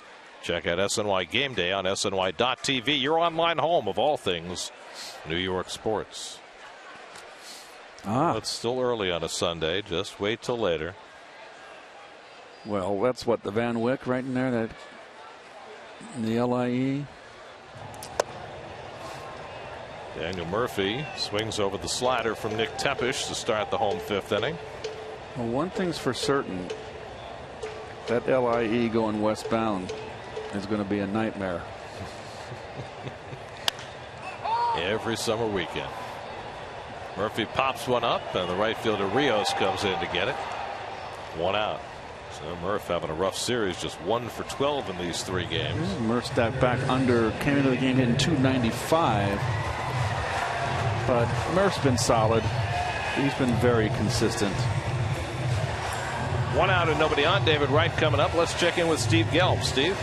Well, Gary, it's right back to the Braves tomorrow. First of a 4-game set against the division leaders and the hottest team in baseball by far right now. The Braves on a 9-game winning streak. And part of the reason for that is the reemergence of B.J. Upton for this team. Freddie Gonzalez switched him to the leadoff spot 11 games ago. And B.J. Upton has produced 11 straight games with a hit since that time. That is a career high for B.J. Upton. And what it's allowed the Braves to do is become less of an all-or-nothing team as David Wright pops up. A little bit of a mix-up right there, but it's going to be 2 away for the Mets. But what it's allowed, like I said, is the Braves become less of an all-or-nothing team. They're the 4th highest home run total in the National League. But in 6 of the 9 games during this winning streak, they don't have a home run. And it's because of the fact that B.J. Upton's getting on base, and Andrelton Simmons behind him, also now moved into the 2nd spot, is getting on base. It's setting the table for the guys behind him, and the Braves are becoming a more well-rounded team. Even at that, they're still third from the bottom in the National League in runs scored, but continue to get superb pitching from whoever they throw out there. Funny thing is about Andrelton Simmons, he is not having nearly the defensive year he had last year. In fact, he made 2 errors yesterday, but he drove in 4 runs. So things are going very well for the Braves right now. 9 straight wins. They're behind 2-1 against the Diamondbacks this afternoon. Well, you can see the Braves have gotten hot. Mets were a victim of that. And they were also very generous in one game there. And Washington's picked it up, and the league is kind of getting a little bit of separation now, the division. The Marlins have hit a little bit of a dry skid, and it's affecting them also. They're just barely hanging in. Marlins 7 games out, Mets 11 going into play today. Duda takes a strike, 2-1. Duda, an opposite field double and a walk today. I still think Washington's the cream of the division. I totally agree. I just they're kind of an enigma. Funny thing is, we were saying the exact same thing last year. Yes. And the Braves never faltered, won 96 games and won the division. Well, you got to not like the Nats back end of that bullpen. It is, I think, the best. Well, I think their offense is much better than the Braves or anybody else in the division. 4th strikeout for Nick Tempish. He has himself a 1-2-3 inning. After 5, Mets 5, Rangers 1.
The wiffle ball field, Shake Shack right below, blue smoke, box frites, good food, all that great food out there that we're just way too far away from.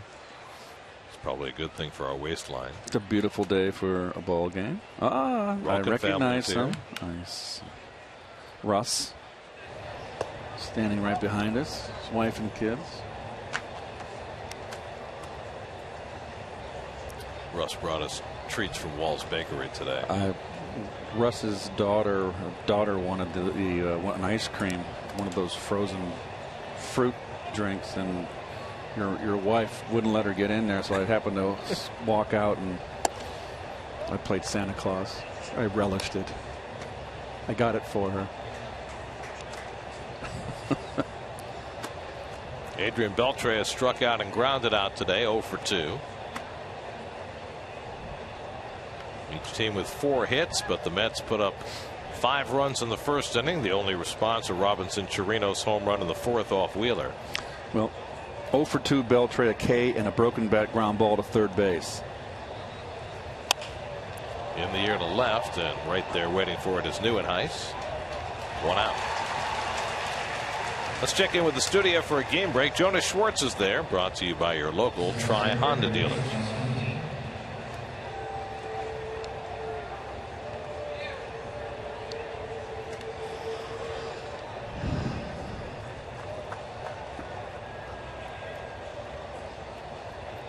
They calling that a foul pole today? I thought it was a Festivus pole. Oh, that was last night. Here's Leonys Martin. And he takes ball 1. Did they have feats of strength being performed at the Cyclones game last night in conjunction with the Festivus poles? Tejada throws out Martin for the second out. Ruben's been playing a very, very solid shortstop.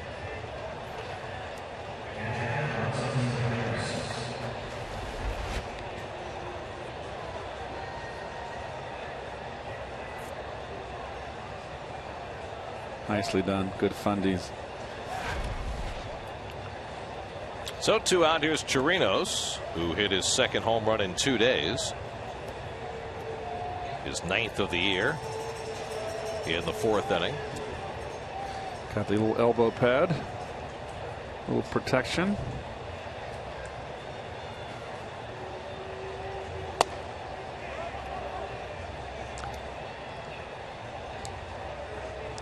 Well, Wheeler has a chance for his first 1-2-3 inning of the afternoon. Hasn't been in a lot of trouble, but just a little bit here and there. In foul territory, Duda to the railing.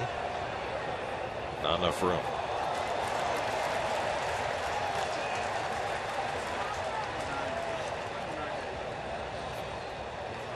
So a ball and a strike to Chirinos. Wheeler has struck out 4. He's walked 2, allowed 1 run, 4 hits. His last start, he pitched into the 7th in Atlanta through 113 pitches in 6 1/3. So he's right about at that pace today. Daylight, sunshine. It's a day game. Beautiful.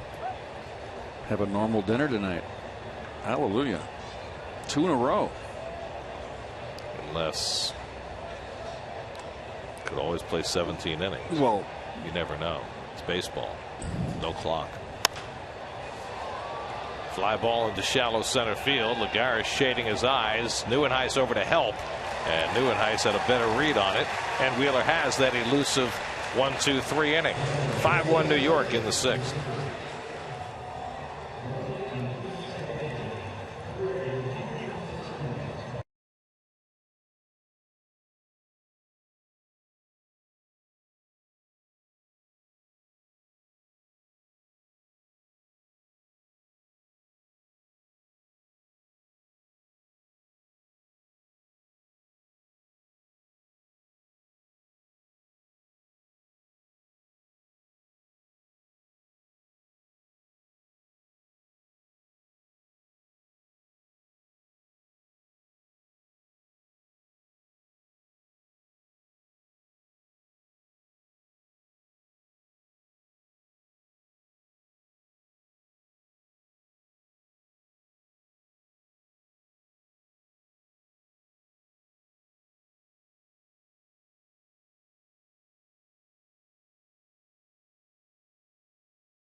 Piazza hits a home run that helped a grieving city heal.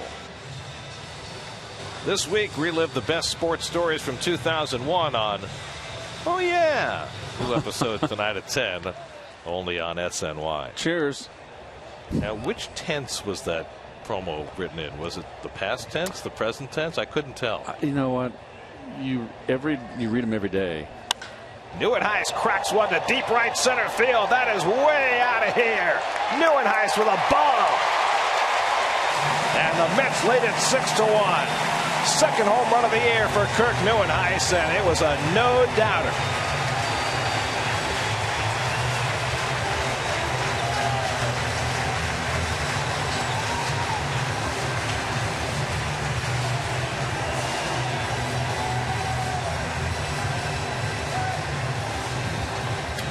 That's nice to see. Not playing very much. Right down the pipe, and he crushed it.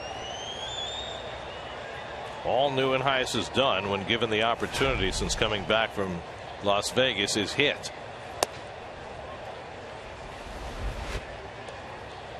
Full extension.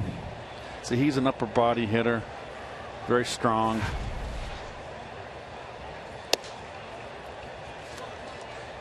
Well, it's been hard for Neuenhuis to get playing time with the overabundance of outfielders that the Mets are carrying right now. You've got to play Lagares every day. You've got to play Granderson every day. And that leaves 4 guys for one spot. Now Lagares hits one well, but playable in center for Martin, and that's the first out. So Neuenhuis getting his first start in 8 days and making it count.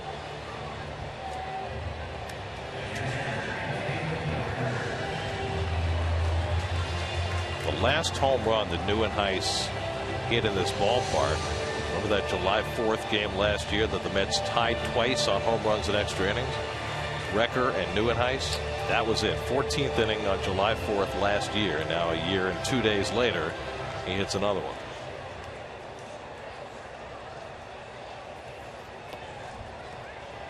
And in tribute, Recker has also homered today. A 3-run shot back in the first.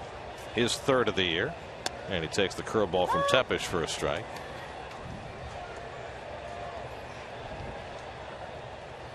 Mets with 2 home runs in the game. Log on to sny.tv/Dwayne Reed to print out your coupon for great savings at Dwayne Reed and Walgreens.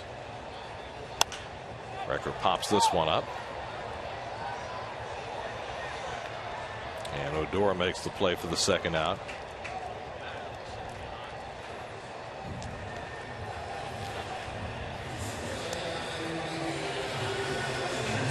Recker a little unhappy after popping up.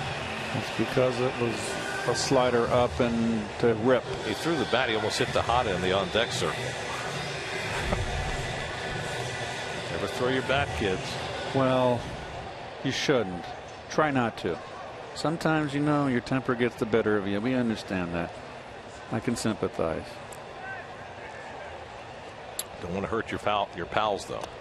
No. Your teammates, you know, that's all you got is your teammates. I threw a bat in high school, almost took off my high school coach's ankle, so he jumped over the bat and grabbed me by my collar of my uniform, had me lifted off the ground.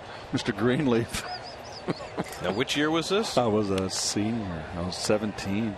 Was that the end of the road for you? No. He was a great guy. Actually, I'm sorry. It was not my senior year. It was my sophomore year in Frost Off. Right, because senior year, you had other problems. Right. That was a different manager. Mr. Greenleaf was a great guy. Tejada pops it up, and this time it's Odor shading his eyes and puts it away to retire the side. But Kirk Neuenhuis, first pitch thrown in the bottom of the 6th inning, disappears. Will back in the visitors' bullpen for Neuenhuis, his second of the year, and the Mets' second home run of the day, making it 6-1 after 6.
have thrown no hitters for the Rangers? Well, we know one. Well, two off the top of my head to think about. Trying to think of the hard thrower that I faced. Gosh, he threw good for the Rangers. Carlos Pena leads off the 7th inning against Zach Wheeler, who's at 96 pitches through 6. Pena's flied out and walked, and he pops up the first pitch. Record coming back, hoping for a play, but it's beyond the screen. Well, the two that I'm thinking of both pitched for the Mets. So we got Noli. Come on, that's an easy one. Right, so that's one. Danny Evelyn, the left-hander, Vic Black, the right-hander.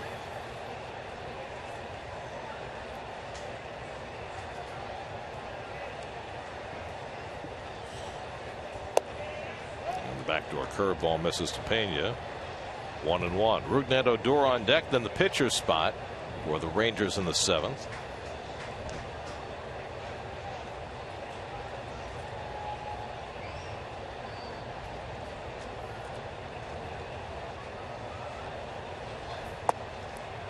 Rangers had a pitcher come close on a couple of occasions.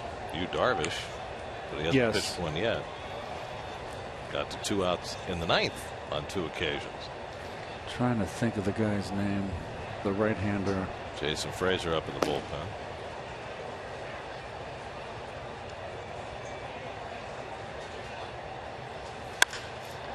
Odor cracks one to center. Lagares a long way back, but he won't get to it.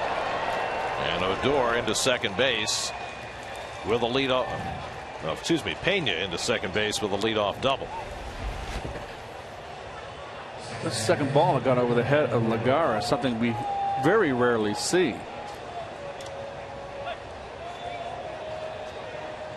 And he wasn't playing shallow. That was just ripped. You got to hit it good to get it over Juan's head. I think this one fooled Lagares on the first step. What a great shot. That's a great shot. Isn't it? Limp, huh? Oh, wow. So Pena with a leadoff double. Just the 5th hit for the Rangers. Now Odor will bat.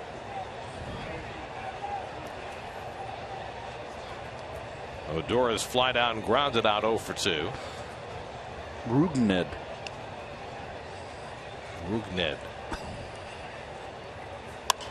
And he slices one foul. Let's check in with Steve Gelb. Steve? With current Texas hitting coach Dave Magadan, former Met, and this has been a really interesting season from his point of view, where you expect to go in with so many veteran hitters, and now because of all the injuries you're teaching a lot of young guys. And he said the hardest part about what he's had to deal with this season is getting the youth to understand where they fit in a major league lineup. And what he meant by that is that a lot of these guys, when they're in the minor leagues, honestly, they're playing for themselves. Odor grounds one foul right there. Odor is one of these guys, just 20 years old, got called up from AA. But they're playing for themselves. They're trying to get up to the next level and ultimately to the major leagues. But when you're in the major leagues, you've got to figure out how you best help the team. And he pointed to a situation with Rougned Odor in the Baltimore series. Odor was hitting 9th in the lineup, and the player before him got on a 4-pitch walk. Odor comes up, first pitch swinging, grounds into a double play. And what he needs to understand, this is what Dave Magadan said, is that in that lineup, he is just there to keep the line moving. He's not there to drive in runs like he would be at the minor league level. He said sometimes with these guys it takes 5, 6, 7 times to really get it into their heads. But that's been the biggest point, the biggest teaching moment, or the biggest teaching thing that he's had to deal with this season with this young group. Well, when you're hitting low in the order, and you're young, and you can look at Odor and know that he's not going to be a power hitter. He's got 3 home runs on the year. You've got to do much like Tejada. You've got to get the guy over. You've got to draw walks, put down a bunt. You've got to do the little things.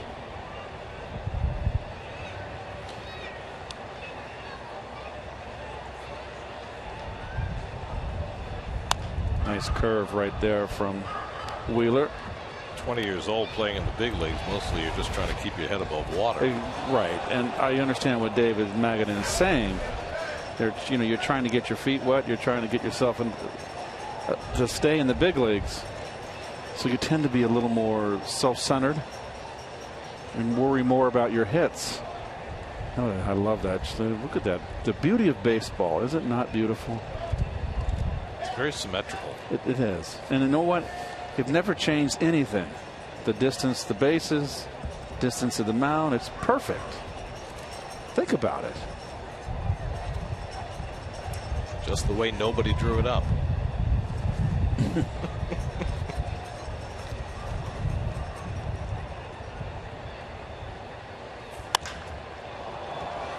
Shallow pop up into center, and Lagares waits for it. Odor retired, one away. Now Michael Choice will come up as a pinch hitter. Choice has been getting a lot of time in the outfield, but he hasn't hit a lick, so he's been spending most of his time on the bench lately. Choice, former first-round draft pick by Oakland, dealt to Texas in the deal that said Crank Gentry to the A's. Dan Warthen out to take the temperature on Zach Wheeler, who's at 105 pitches. Why? Love to get him through the 7th inning. Why? When are you going to tell him? This is your last inning? I mean, come on. You got to prod him to finish the inning? Might also be out there with the scouting report on Choice, a guy he hasn't seen before. A guy that hasn't hit a lick. Not playing. Go get him. You got 3 pitches. Go after him. Michael Choice from the University of Texas at Arlington, same school that produced Dylan G. So he's a local kid for the Rangers. Strong. Pena at second and 1 out.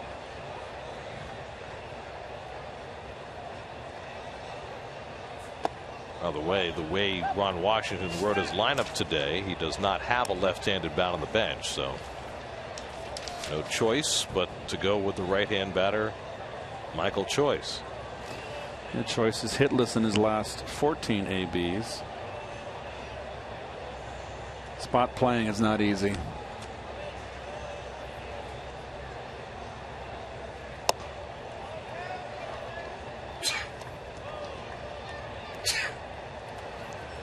Wheeler falls behind 2-0. Zach has walked 2. He struck out 4 today after a 5-walk, 4-strikeout outing. Yu Darvish with the bat in his hands after his double the other night. I guess he figures maybe he'll be called upon to pinch hit or not.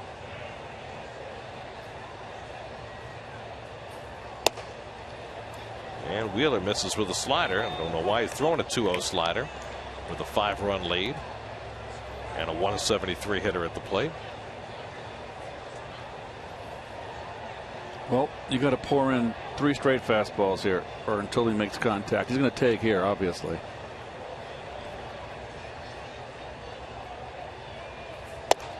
There's one. I question the 1-0 slider. I'm not going to get picky about it. The 1-0 slider he missed, and now he's 2-0. Now he's got to come with a fastball. Got a 5-run lead. Here comes the freight train. See what you can do with it. I got 8 gloves out here.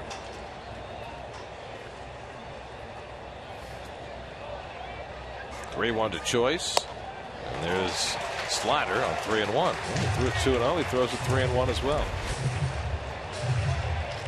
And not a good one. Right down the Broadway. You throw that to Beltray, and you'll be rubbing up a new one. Wheeler twice has gone to 118 pitches this year. Both times back in May against the Yankees and the Diamondbacks.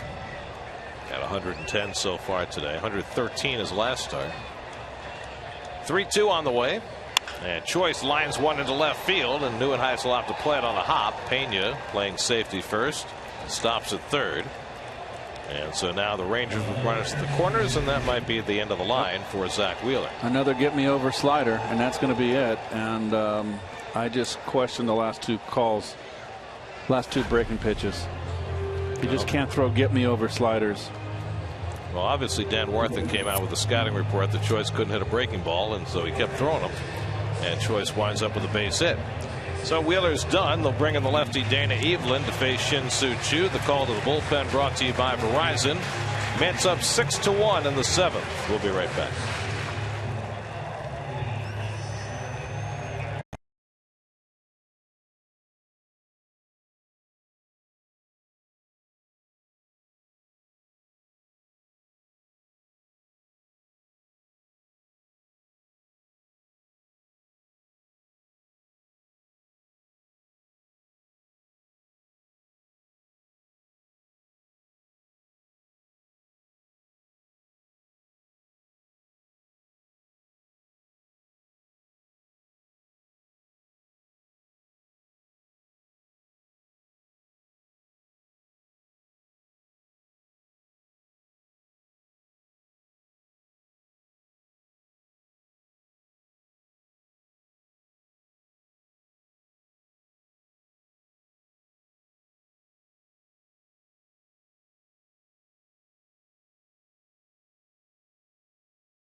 First time in 6 days.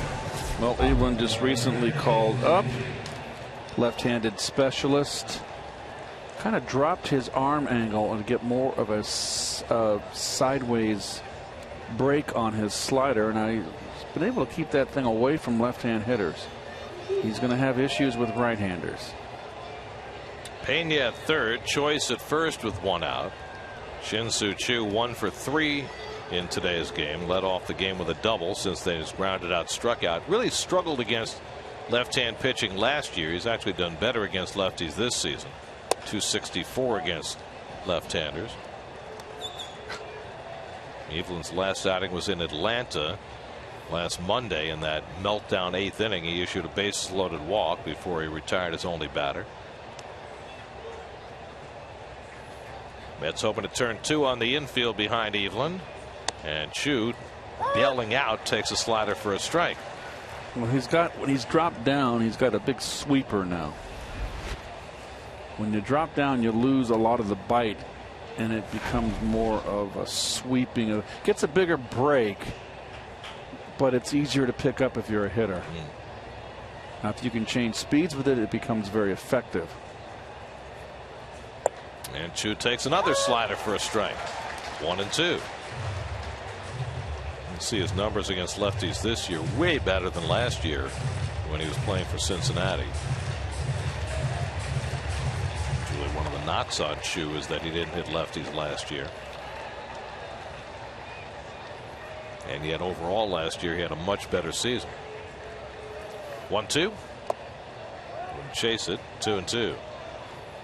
Wheeler went 6 1/3, allowed 6 hits, 2 walks, 4 strikeouts, 1 home run. So far, that's the only run against him, but responsible for the 2 men on. So a good outing for Zach, who got a lot of runs to work with early today and made them stand up.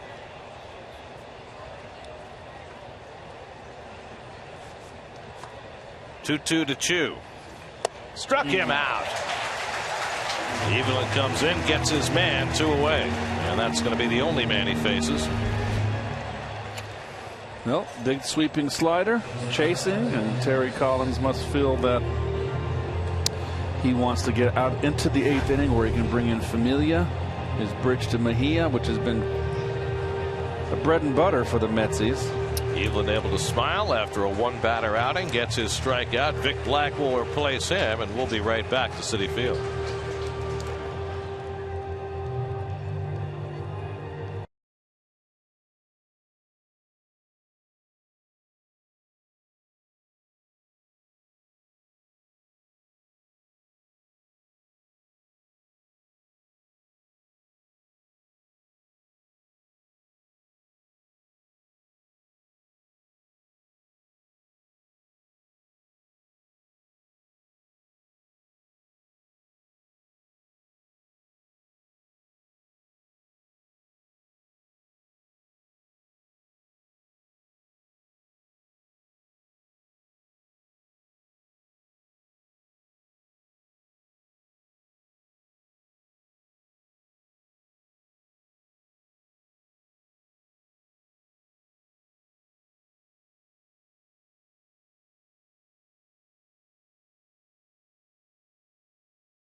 It'll be Dice K Matsuzaka against Mike Minor.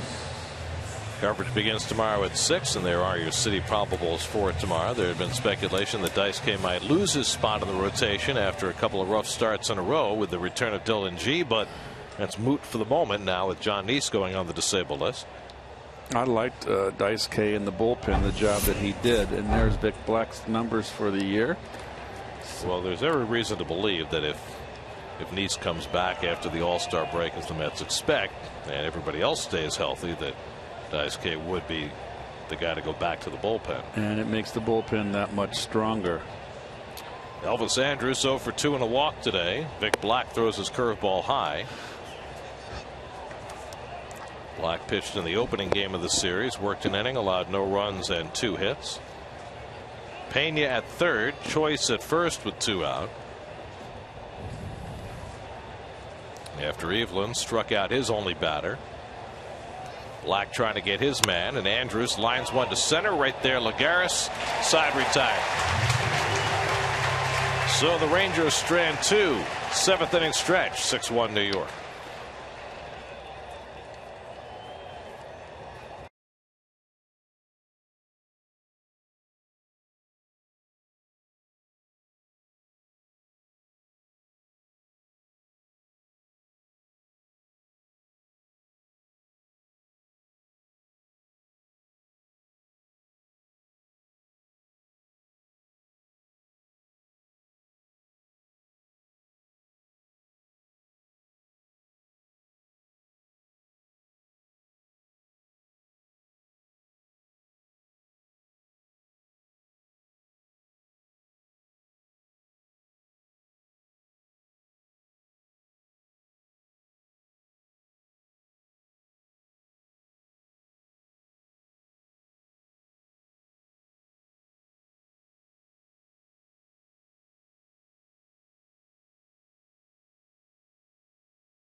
See where Toyota takes you. Test drive one at your Toyota dealer. Toyota, let's go places.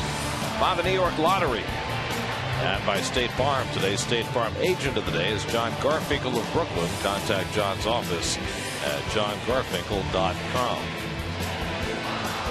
Drive Around the Majors brought to you by Cadillac. Two struggling pitchers get traded for one another. Brandon McCarthy to the Yankees, Vidal Nuno to the Diamondbacks. Not often we get two Diamondbacks notes on Around the Majors. Paul Goldschmidt, a two-run homer off Alex Wood. And with Wade Miley on the mound, the D-backs lead the Braves 2-1. That game is in the 7th. And a great pitchers duel going between Jordan Zimmerman and Jake Arrieta, who's now the Cubs ace. 1-0 Nationals. That game is in the bottom of the 6th. See what Arrieta's ERA is coming into the day. So 1.81. And the Mets kind of toasted him a little bit in Chicago. Fans up and stretching on a beautiful Sunday afternoon. Mets got 5 runs in the first inning, promoting much excitement in Mets land. They've got their cereal bowls and they've got the lead as we go to the bottom of the 7th, and Jason Frazier will come on in relief for Texas. The second appearance in the series for Frazier. He came in the 8th inning in game 1 of the series, and the Mets kind of treated him a little rudely. Gave up a base hit and a 2 RBI double to D'Arnaud. Remember, that won the ball game. Eric Young Jr. will bat for the pitcher, leading off for the Mets in the bottom of the 7th. So it'll be EY, then Granderson and Murphy as the Mets try and tack on to a 6-1 lead. The Mets have been out hit in this game 6-5, but 2 home runs, a 3-run shot for Recker in the first, and a solo blast for Kirk Neuenhuis in the 6th against Nick Tepesch. Tepesch threw 37 pitches in the first inning and then threw only 53 in the next 5 to survive through 6, which certainly helped out Ron Washington from having to use a ton of bullpen today. Yeah, but it didn't help his win-loss record. Can't consider that a good outing. So here's EY, who started the first game of this series on Friday night, went 0 for 4, and he takes up and away for ball 1.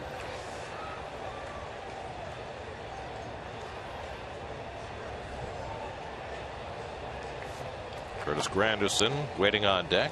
Daniel Murphy behind him. And Eric takes it low. 2-0.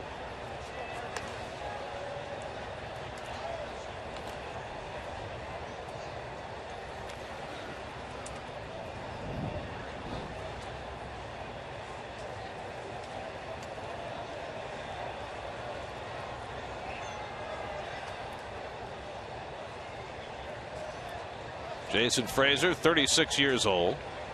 Former Toronto Blue Jay, finally gets a strike. 2-1. Frazier, a 2-time survivor of Tommy John surgery. There aren't too many 2-time guys around.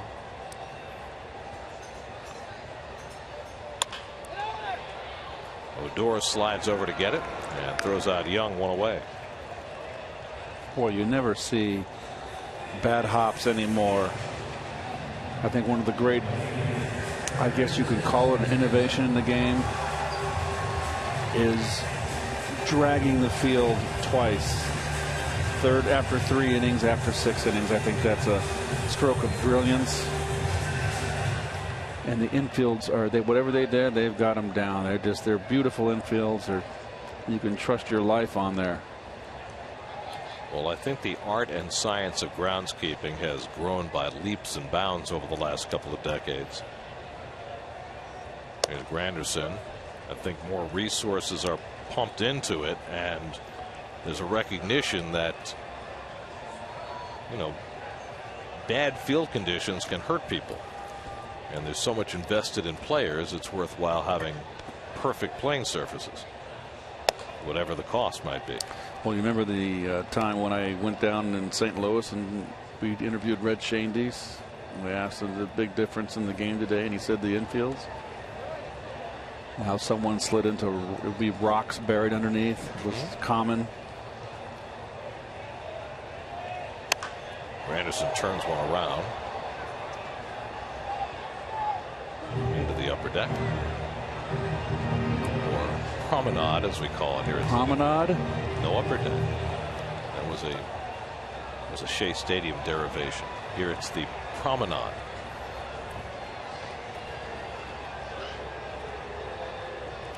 Oh for 2 for Granderson today. He also walked and scored back in the first inning. He goes after the off-speed pitch from Frazier. 2-2. Went after a bad slider.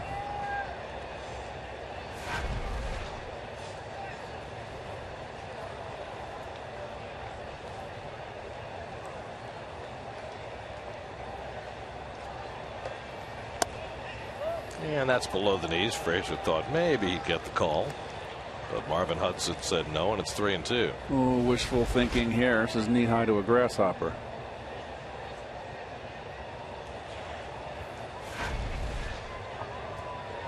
On his hind legs, maybe. 3-2 coming, and Granderson pulls one, foul. So Nick Tepesh went 6 innings, allowed 6 runs, 5 hits, walked 4, struck out 4, gave up the 2 home runs. And the Mets needing 6 more outs to secure the rubber game of this series before welcoming in the Braves.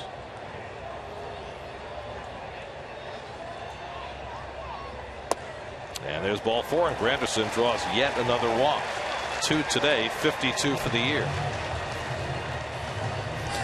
Well, we're going to answer our Verizon trivia question. 4 Rangers who've thrown no hitters. We know Nolan Ryan. We know Kenny Rogers.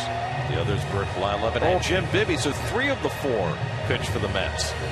Ryan, Rogers, and Bibby. Jim Bibby. How about that? And of course, our buddy Bert Blyleven. Played with Jim Bibby in AAA. 1973.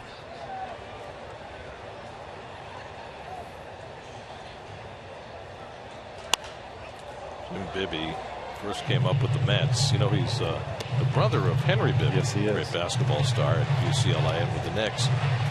Jim, in an era where games were fairly short, 215, 220, he was the slowest worker I've ever seen. Really? Back in that era.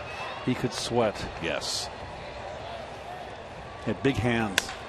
Line left center field. Murphy's got himself an extra base hit. Granderson heads for third. He's going to be waved home. The relay throw by Andrews to the plate is offline. It's an RBI double for Daniel Murphy to stretch the Mets lead to 7-1. Well, that is what I'd like to see Daniel do more of. That pitch down and away. He should just drive a ball sinker away like that into that gap all night long. Well, Curtis knows where his outfielders are. Never hesitates. Scores easily.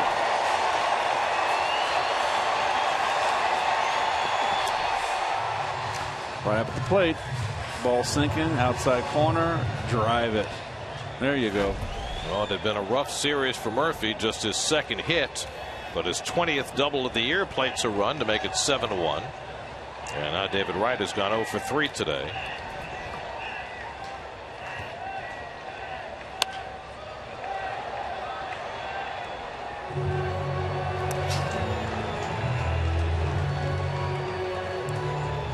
Lucas Duda on deck. Well, the Mets have had only 6 hits today, but they have made the most of them.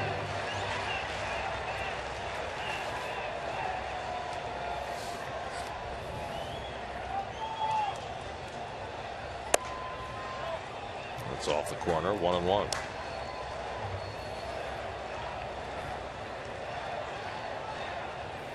Five of the 6 hits the Mets have had have been extra base hits.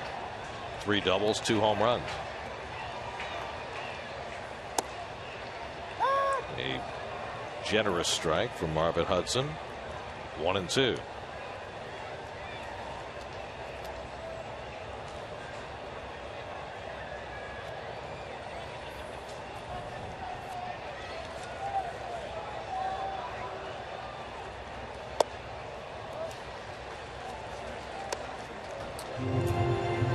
not been a fun weekend in New York for Frazier. Touched up Friday night and again today. Aaron Pareda, the left-hander, is up now, with Duda and Nieuwenhuis to follow.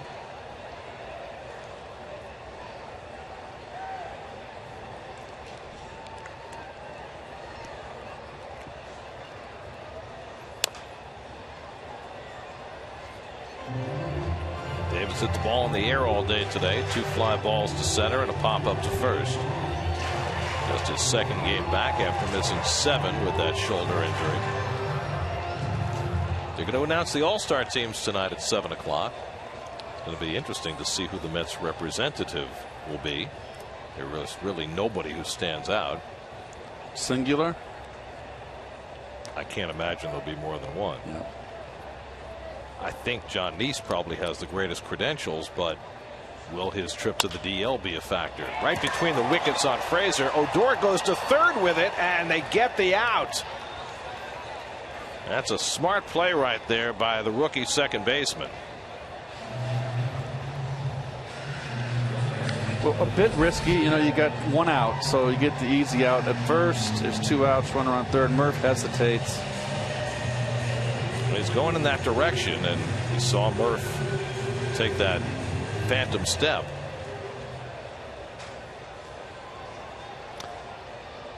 Well, Murph, the initial break, if the pitcher catches the ball, was dead to rights. That's why he stopped.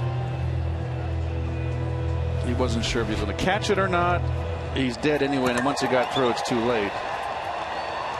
So it's 4-5 on the fielder's choice. Odor throwing out Murphy for the second out, and Wright is at first with 2 down for Duda, and they're going to leave the right-hander Frazier in.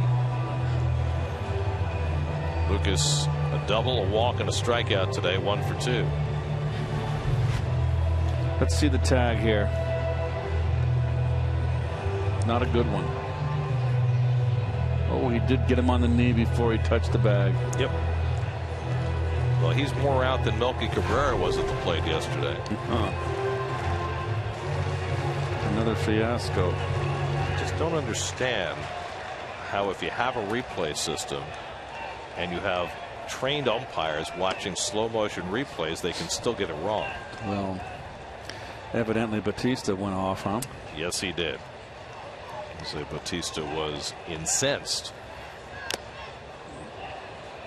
My feeling is it allows the umpires to pass the buck. In other words, okay, I make a wrong call, it's going to get overturned, or someone else is going to make the call for me. That's why I don't like it. But you're giving them an out. Make a decisive call, right or wrong. I totally agree with you, but even at that, if you have the system and you're passing it off to other umpires, it's not like you're passing it off to some other group.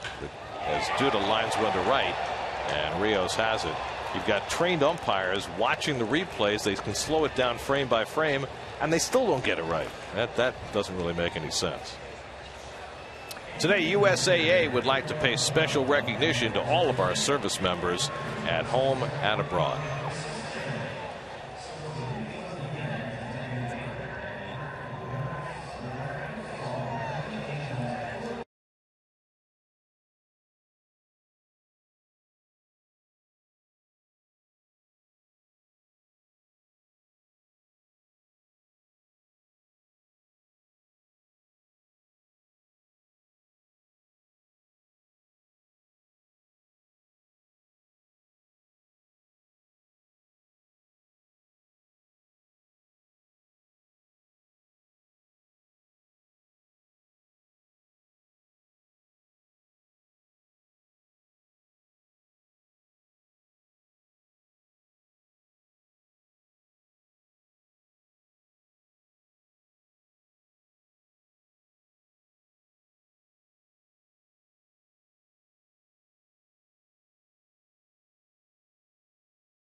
To you by your Mercedes-Benz Tri-State dealers. Visit them on the web at searchmercedes.com.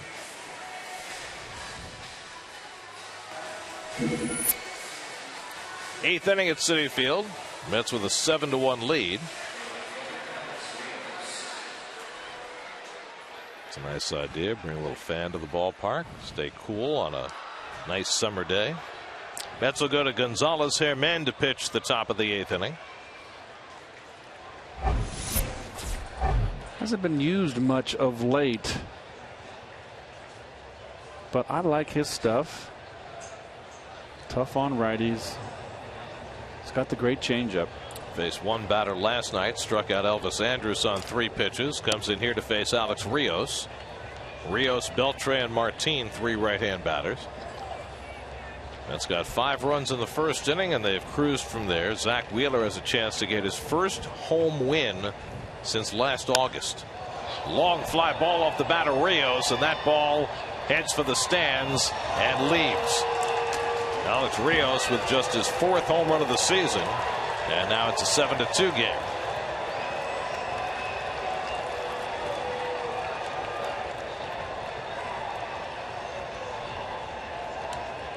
So the Rangers hitting 2 home runs for the 3rd straight game in this series.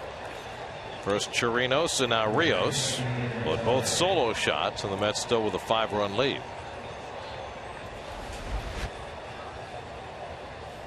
Fastball in and up.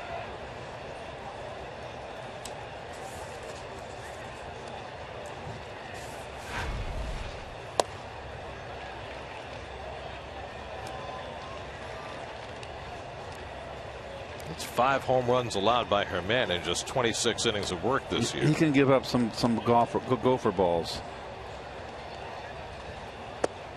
Still like him. 2-0 to Adrian Beltre, who has struck out, grounded out, and flied out.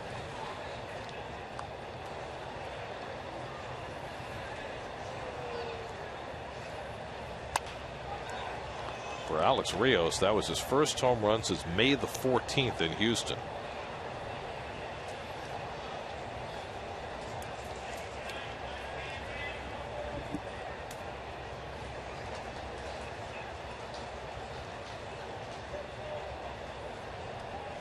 Rios hit 18 last year, 25 the year before, but just 4 halfway through the season this year.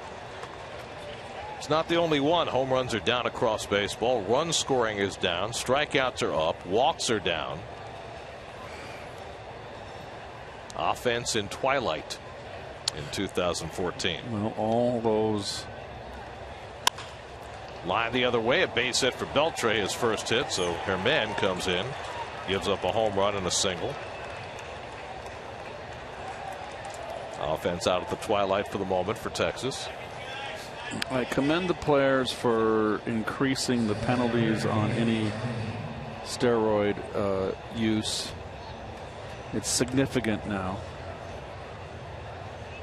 So you risk losing quite a bit of salary and really hurting your team if you're an important player. I'm sure I don't know which one is the priority of the players. Martin drives one to deep right field, back toward the wall, and that's out of here. The second home run of the inning for Texas, a 2-run shot for Martin, his 4th of the year, and all of a sudden it's 7-4. So Herman brought into a low leverage situation, and all of a sudden the leverage is getting greater. A solo homer for Rios, a 2-run shot for Martin, and 7-1 has quickly turned into 7-4. Well, you got to wonder if Herman is a little rusty. There's too many fastballs down the pipe.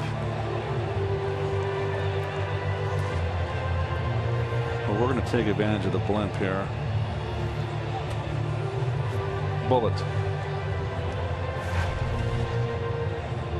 Two guys who have not been hitting many home runs, both going deep in the same inning. Rios and now Martin. And that'll get Jeurys Familia up for the Mets.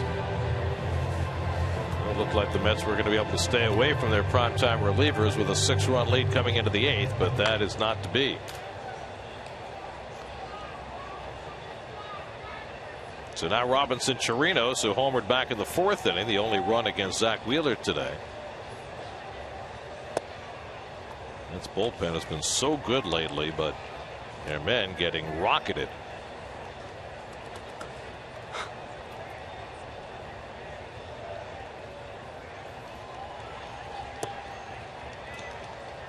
Now 2-0 to Chirinos. So nothing is coming easily for Gonzalez today. You know, John Neese going on the disabled list was probably a reprieve for Gonzalez Herman. If Neese were healthy with G coming back, if Daisuke went to the bullpen, Herman would probably have been the odd man out. Now he gets a chance to stick around for a while longer, but his outing not going particularly well.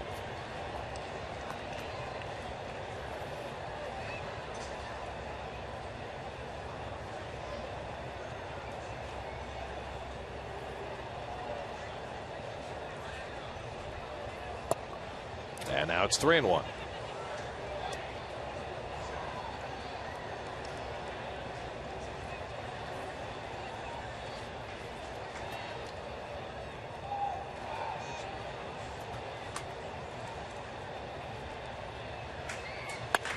Ripped, foul. Boy, they're getting some comfortable swings against Herman.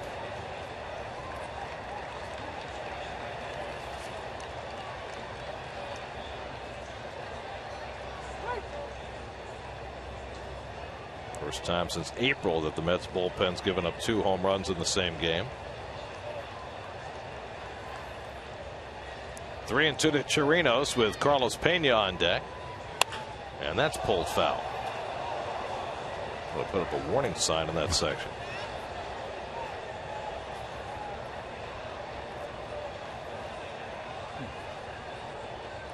And you figure Terry Collins isn't going to give him more than one more base runner here before going to Familia. Long turn at bat here, giving Familia time to be ready.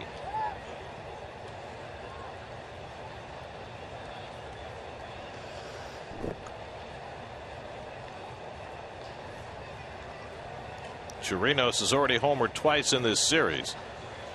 Here he goes down on a high fastball, and Herman finally has his first out. Fortunate, ball 4. Chased. That is just something you don't see a lot anymore. Good high riding fastball that everybody shifts over on the mid infield for the dead pull here with Pena up. The high fastball, riding fastball, that's going to be it. So with the left hand hitter coming up, Herman will come out. Familia is up, not edging. So it looks like Terry Collins will go to his 8th inning guy now with the game closer. Herman will exit, and Familia will be coming on. 7-4 Mets in the 8th. We'll be right back.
Jeurys Familia will take over the pitching.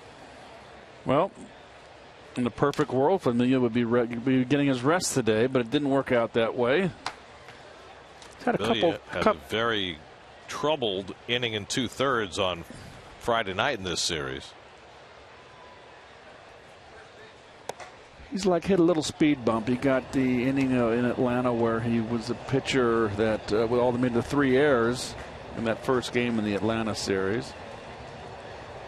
Well, Friday night he threw an inning and 2/3 through 45 pitches, and in a perfect world you would like to get him a couple of days off after that, but here he is 2 days later back at it, facing Pena, who had a long double to center his last time up. A ball and a strike to Carlos Pena.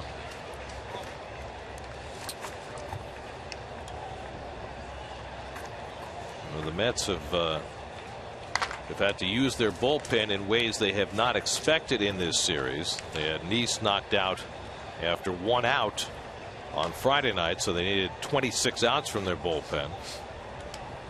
Now with a 7-1 lead, you figure you can use your lesser relievers to get you through, but it doesn't work out that way. David Wright alone on the left side to field it, and throws out Pena 2 away. So 2 out and nobody on. Well, that is not your shortstop, folks. That's your third baseman. Big shift for Carlos Pena. Looks like he did it in high school. Old pro. When he played shortstop. He loves that, you know. I'm sure he does. Here's Rougned Odor, who's 0 for 3 today. Chris Jimenez has come out on deck to pinch hit if Odor keeps the inning going.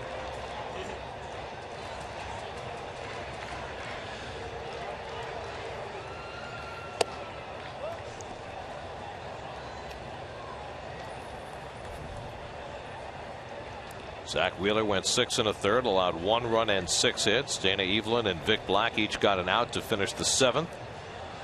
Gonzalez Herman touched up for 3 runs and 1/3 of an inning here in the 8th, and now Familia trying to bail him out.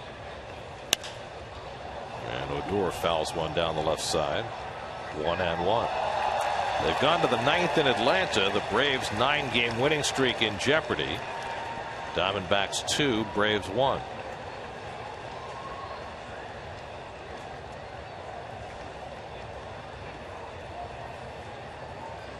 Cubs have tied up the Nationals 1-1. They're going to the bottom of the 7th in D.C.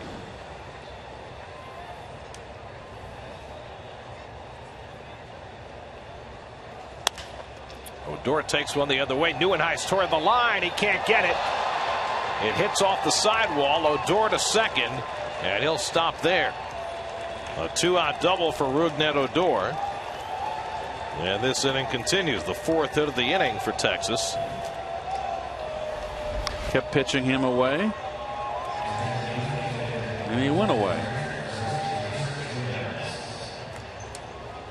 Nice effort by Neuenhuis.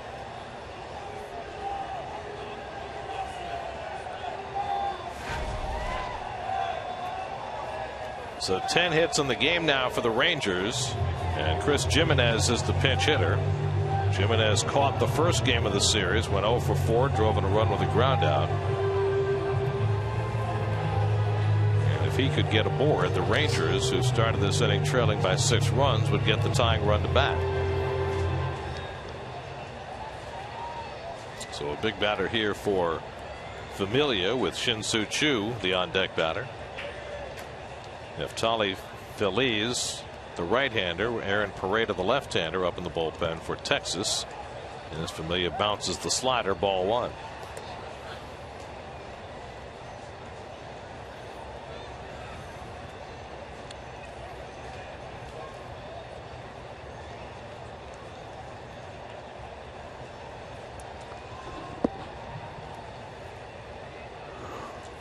Odor at second and 2 out.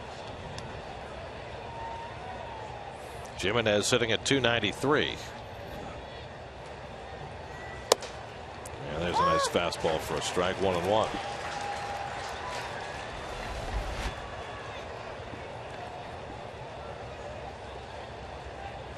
A little generous call there.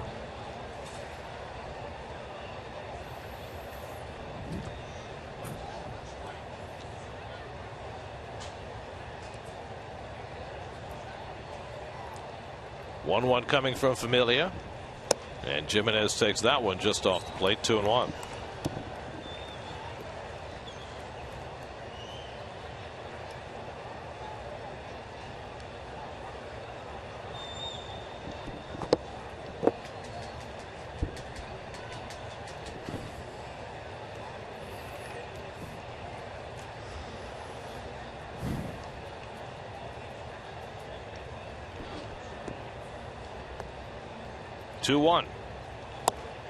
Strike. Good slider. 2-2.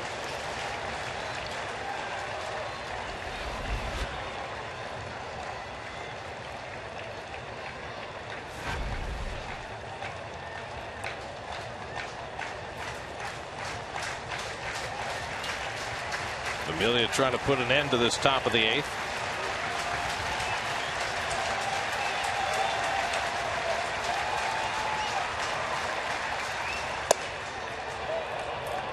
Full count. Well, this is a huge pitch here. You don't want Chu coming up as the tying run. That was a chance to hit the ball out of the ballpark. Rangers have already hit 3 home runs today, including 2 in this inning, to make this game a lot more snug than the Mets hoped.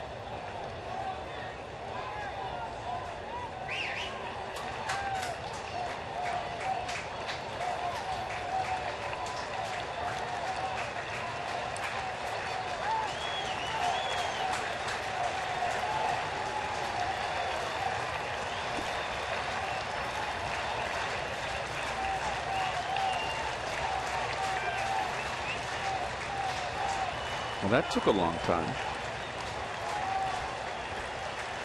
3-2 to the pinch hitter Jimenez. He struck him out. Jerry's Familia gets a big out in the 8th inning. But the Rangers get closer. Alex Rios with his 4th home run of the year.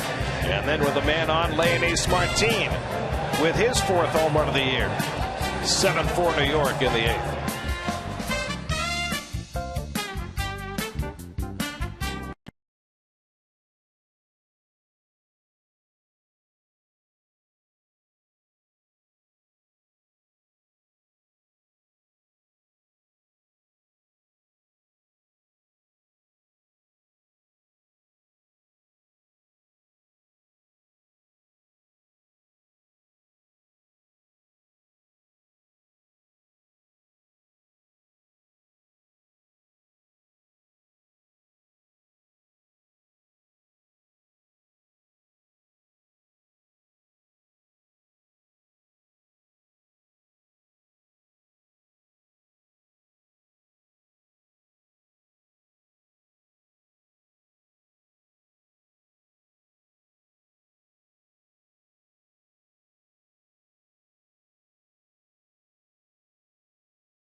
Sleepover presented by Bed Gear. Play catch on the field. Watch the Mets on City Vision.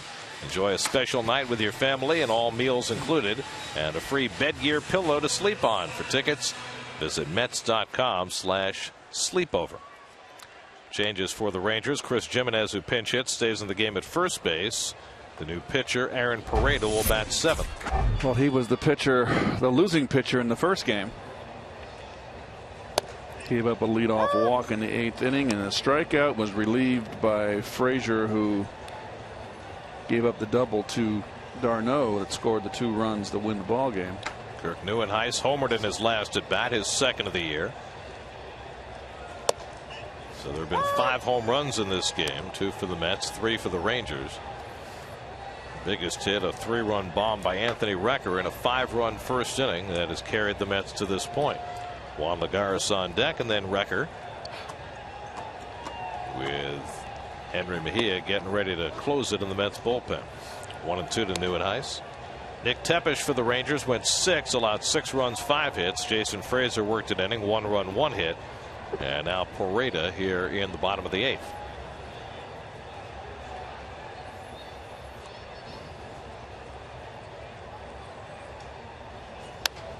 The Rangers in danger of losing for the 15th time in their last 18 games. And as Keith mentioned, beginning the day 16 games out of first place and basically buried. And you wonder, for a team like Texas that had high expectations coming into the year, but had such a rash of injuries, it really made it impossible for them to compete. 20 DL visits, 14 players on the disabled list right now. Is that a team that looks to trade veteran talent, or do they just say, hey, we're going to bring back the same cast next year when everybody's healthy and make the same run we intended to make this year? Well, they can go in either direction, Garrett, really. How they feel about their talent there. Those decisions are being, I mean, with the season awash now pretty much for them, those are things that they can evaluate early. I mean, would they take their linchpin player, Adrian Beltre, who's 35 years old, having a great year, and maybe trade him and load up on prospects? I mean, or do you keep him and say, hey, he's got 3 good years left in him, and we're going to have him around and make another run for the World Series? Well, as you said, you mentioned earlier, it's so much more difficult today for a general manager. A lot of considerations, financial as well as looking for talent.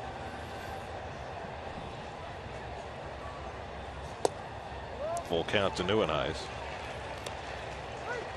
I mean, you look at what's coming back for Texas next year. Prince Fielder, you hope, coming back from neck surgery, is going to be what he normally is. Other than Matt Harrison, who is having a second back surgery and may never pitch again. I mean, they'll have Martin Perez coming back middle of next year from Tommy John surgery. They'll get Derek Holland back maybe this year. I don't know. It's a tough call for them. Ball 4, Neuenhuis draws a walk against the left-hand pitcher. Nice turn at bat for Neuenhuis. 3rd time he's been aboard today. 2 walks and the home run. Here you got a pitcher that is wild as a March hare, throws bullets, and that's going to be it for him. And you got a guy like Neuenhuis who doesn't face left-handers, hasn't hardly played, and you throw a 3-2 slider. I don't get it. Well, Paredes made 2 appearances in this series and walked his first hitter both times. So Ron Washington, with the right-hand hitters coming up, will go in the other direction. Neftali Feliz will come in for the Rangers. 7-4 Mets in the 8th. We'll be right back.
McEnany will be on hand. All the baseball and the basketball, and you know, Monday's coming. You need a little sports night. 10:30 on SNY. Neftali Phillies made his first big league appearance on Friday night, and he's back for more. Juan Lagares up. Nieuwenhuis takes off. The throw by Chirinos is too late, and Nieuwenhuis has his first stolen base of the season. Good jump. Throwing from his knees, but no shot. He threw from his knees because he realized he had no shot. Too good a jump. 7th career stolen base for Kirk, who had 2 last year. Now his first of this season. So a runner in scoring position with nobody out. Phillies coming all the way back from Tommy John surgery. Former Rangers closer. Lagares hits one out to right center, and Martinez there. Nieuwenhuis will take off for third, and Martinez' throw is well offline. So good base running by Nieuwenhuis to get to third base with 1 out. Well, you caught the ball on the wrong side of your throwing side. You caught it on your glove side, young man.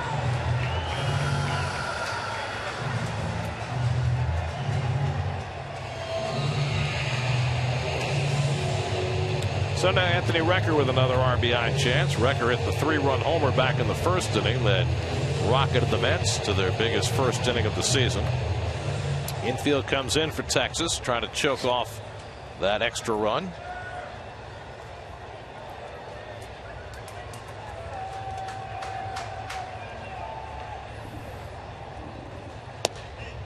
And Recker takes a strike.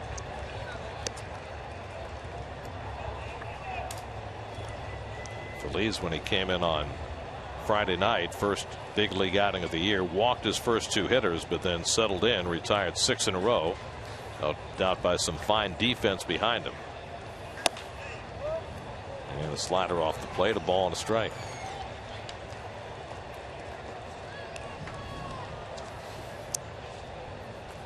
Recker with the big blow in this game.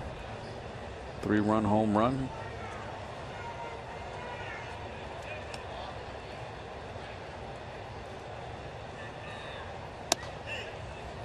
Sliders to Recker. 1-2. Good one too. Good location. 2 years Texas went to the World Series in 2010 and 11.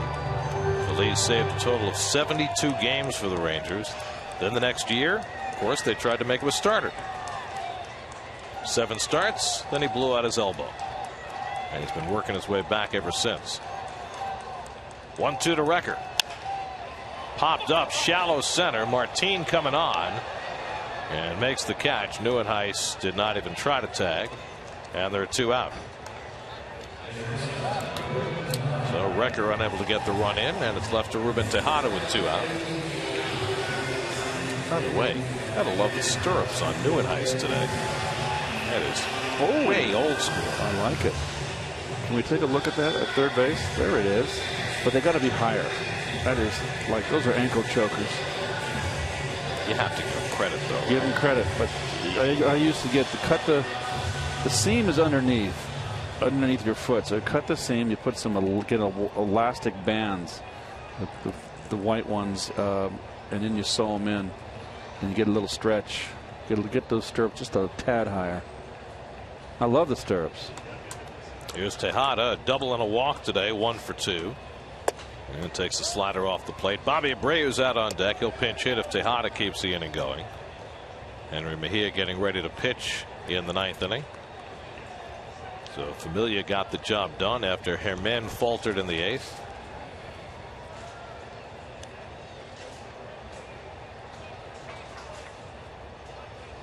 And Ruben hits one toward the middle. Base hit. And that brings in the extra run. Nieuwenhuis in to score. Tejada's second hit of the day produces a run, and it's 8-4 New York.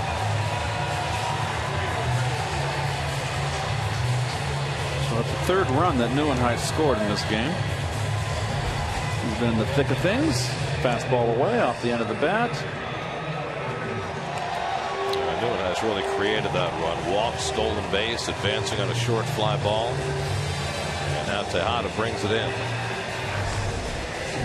That takes away the save chance for Mejia in the ninth with a 4-run lead. And now Abreu to pinch hit.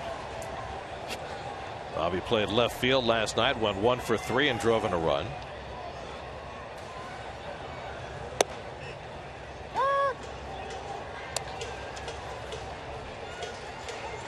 So that run charged to Aaron Pareda, who faced one batter, walked him, and now is charged with a run. Same thing happened to him in the opening game of the series. Walked a guy and he came around to score.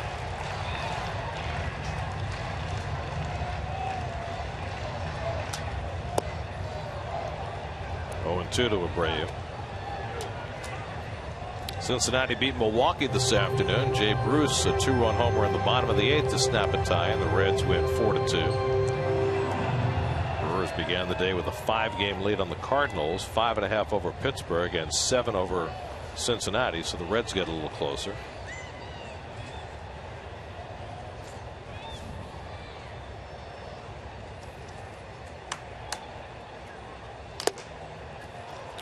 Well, 2 weeks ago, the Mets had their best home scoring output of the year when they put up 10 runs against Oakland.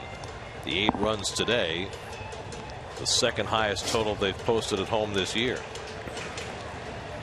Well, it's been a good offensive day for the Mets despite only 7 base hits.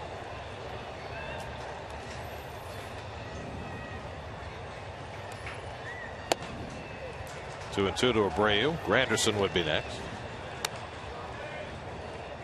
Arizona has beaten Atlanta 3-1, so the Braves' 9-game winning streak comes to an end. And the Braves will be here tomorrow night to start a 4-game series.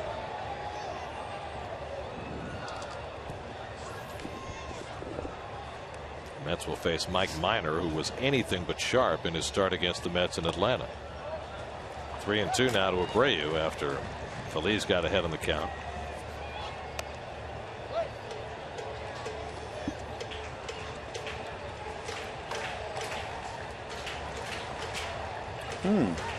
Cast a shadow. Something right out of Black Sunday.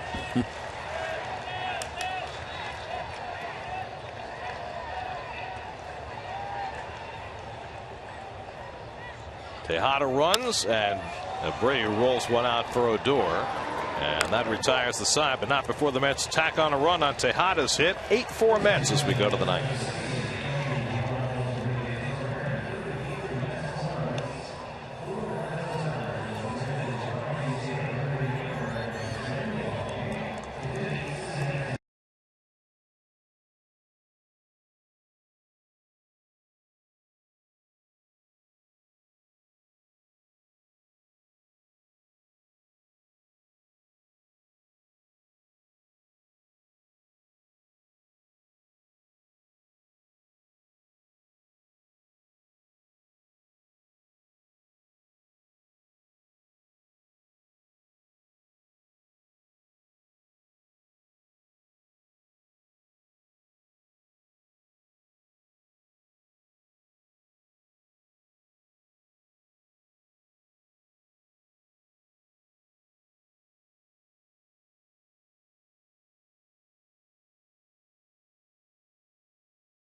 Above with a sparkling afternoon in New York, and the Mets with a big offensive day. They take an 8-4 lead into the ninth inning and hand it off to Henry Mejia to try and get the final 3 outs. Well, Henry has been outstanding since going into that closer role, and you can see 8 out of 9. Going with that French pronunciation. Yes. Very nice. And been very, very tough on the lefties. Henry wound up the winning pitcher on Friday night, came in to get a huge out in the 8th inning, and then after the Mets got a 2-run double from d'Arnaud, finished it out in the 9th for the victory. Now in a non-save, non-victory situation, he'll face the top of the batting order for Texas, Shin-Soo Choo, Elvis Andrus, and Alex Rios. If anybody gets on, Adrian Beltre for the Rangers. Choo today is 1 for 4, hit a long double back in the 1st inning, but has struck out his last 2 at bats. And he takes a strike from Mejia. So the Mets, despite the fact that they've had the lead all day, and for most of the day a fairly substantial one, have been forced to use 6 pitchers. The game plan changed once the Rangers hit a couple of home runs against Herman in the 8th. Had Herman pitched effectively, he might have been asked to get 6 outs and keep Familia and Mejia well rested for the Braves series. Yes. So Familia didn't throw too many pitches, 2/3 of an inning. Terry Collins is hopeful that Mejia can just go right 1, 2, 3 and get by these guys. Familia threw 12 pitches in his 2/3 of an inning. 0-2 to Choo.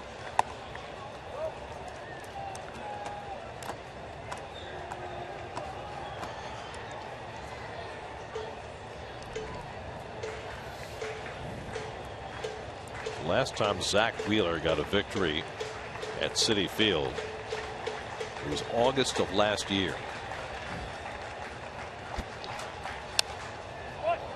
Since then, since beating the Braves here August 20th last year, in 9 starts at Citi Field, Zach had been 0-6 with a 4.65 ERA. But he is 3 outs away from getting himself a win this afternoon. And he pitched well. 6 1/3, 1 run, 6 hits, only 2 walks. Choo fouls one off his leg. He's been his own target a couple of times today.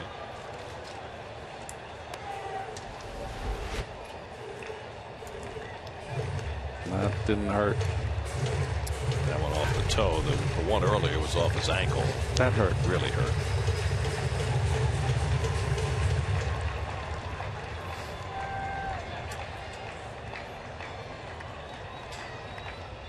Again, the 1-2, and it's up and away.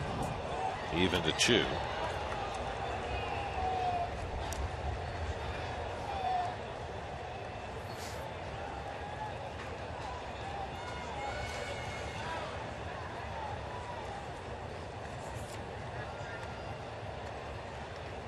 Seventh pitch of the at bat coming. And the curveball bounces, full count.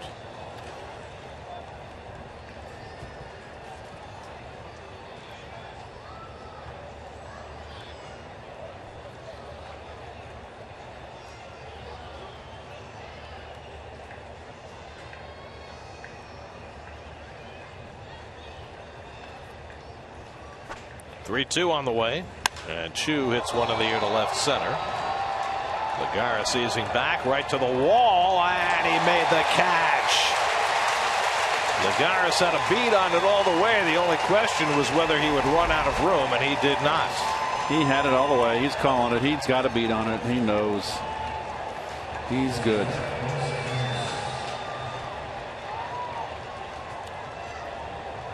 Routine. For him. He makes them all look routine. So 1 long out to start the 9th. And now Elvis Andrus is 0 for 3 and a walk.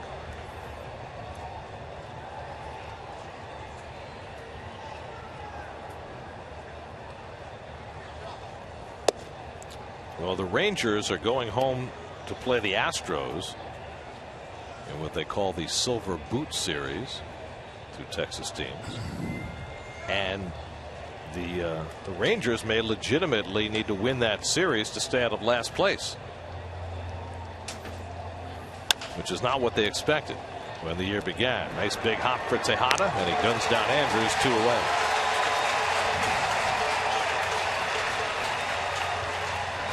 Today's aerial coverage provided by DirecTV. If you call yourself a sports fan, you got to get DirecTV. Call 1-800-DirecTV. Do you call yourself a sports fan, Gary? I am most certainly a sports fan of some sports more than others. Yourself? Yeah, of course. Here's Alex Rios, who homered his last time up. Rangers down to their final out of the afternoon.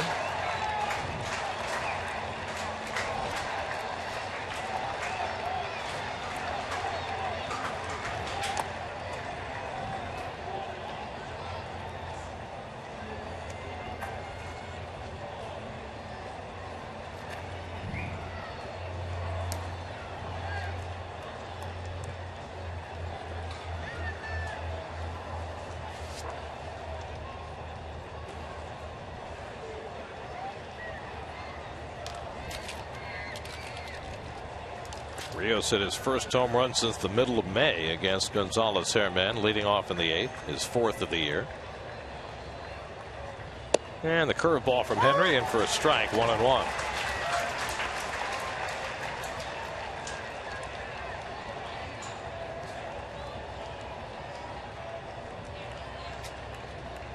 Adrian Beltre would get another turn if Rios can keep it going. And now the Rangers are down to their final strike.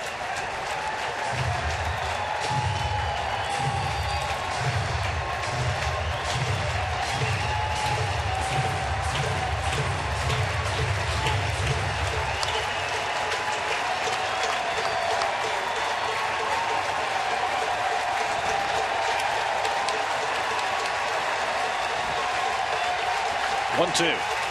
He struck it out, and the ball game is over.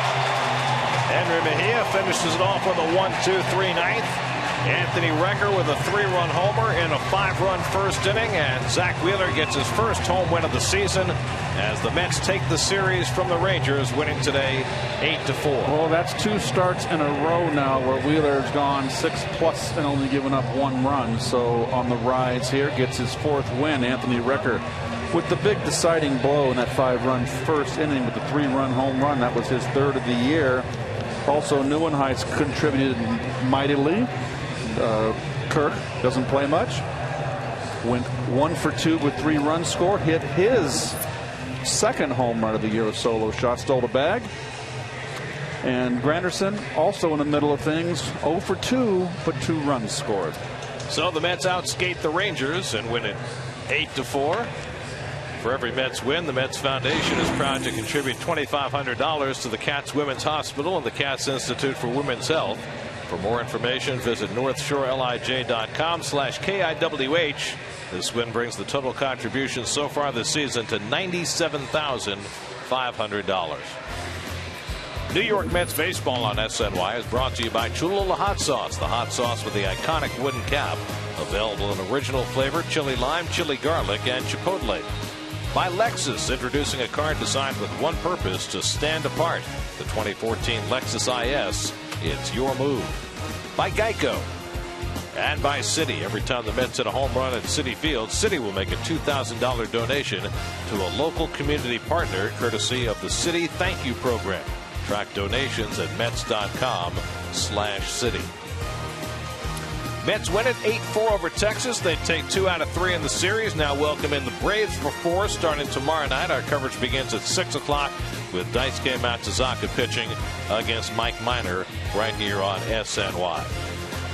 Now for Keith Hernandez, Steve Gelbs, and our entire SNY crew, I'm Gary Cohen at Citi Field. Time for WB Mason Post Game Live.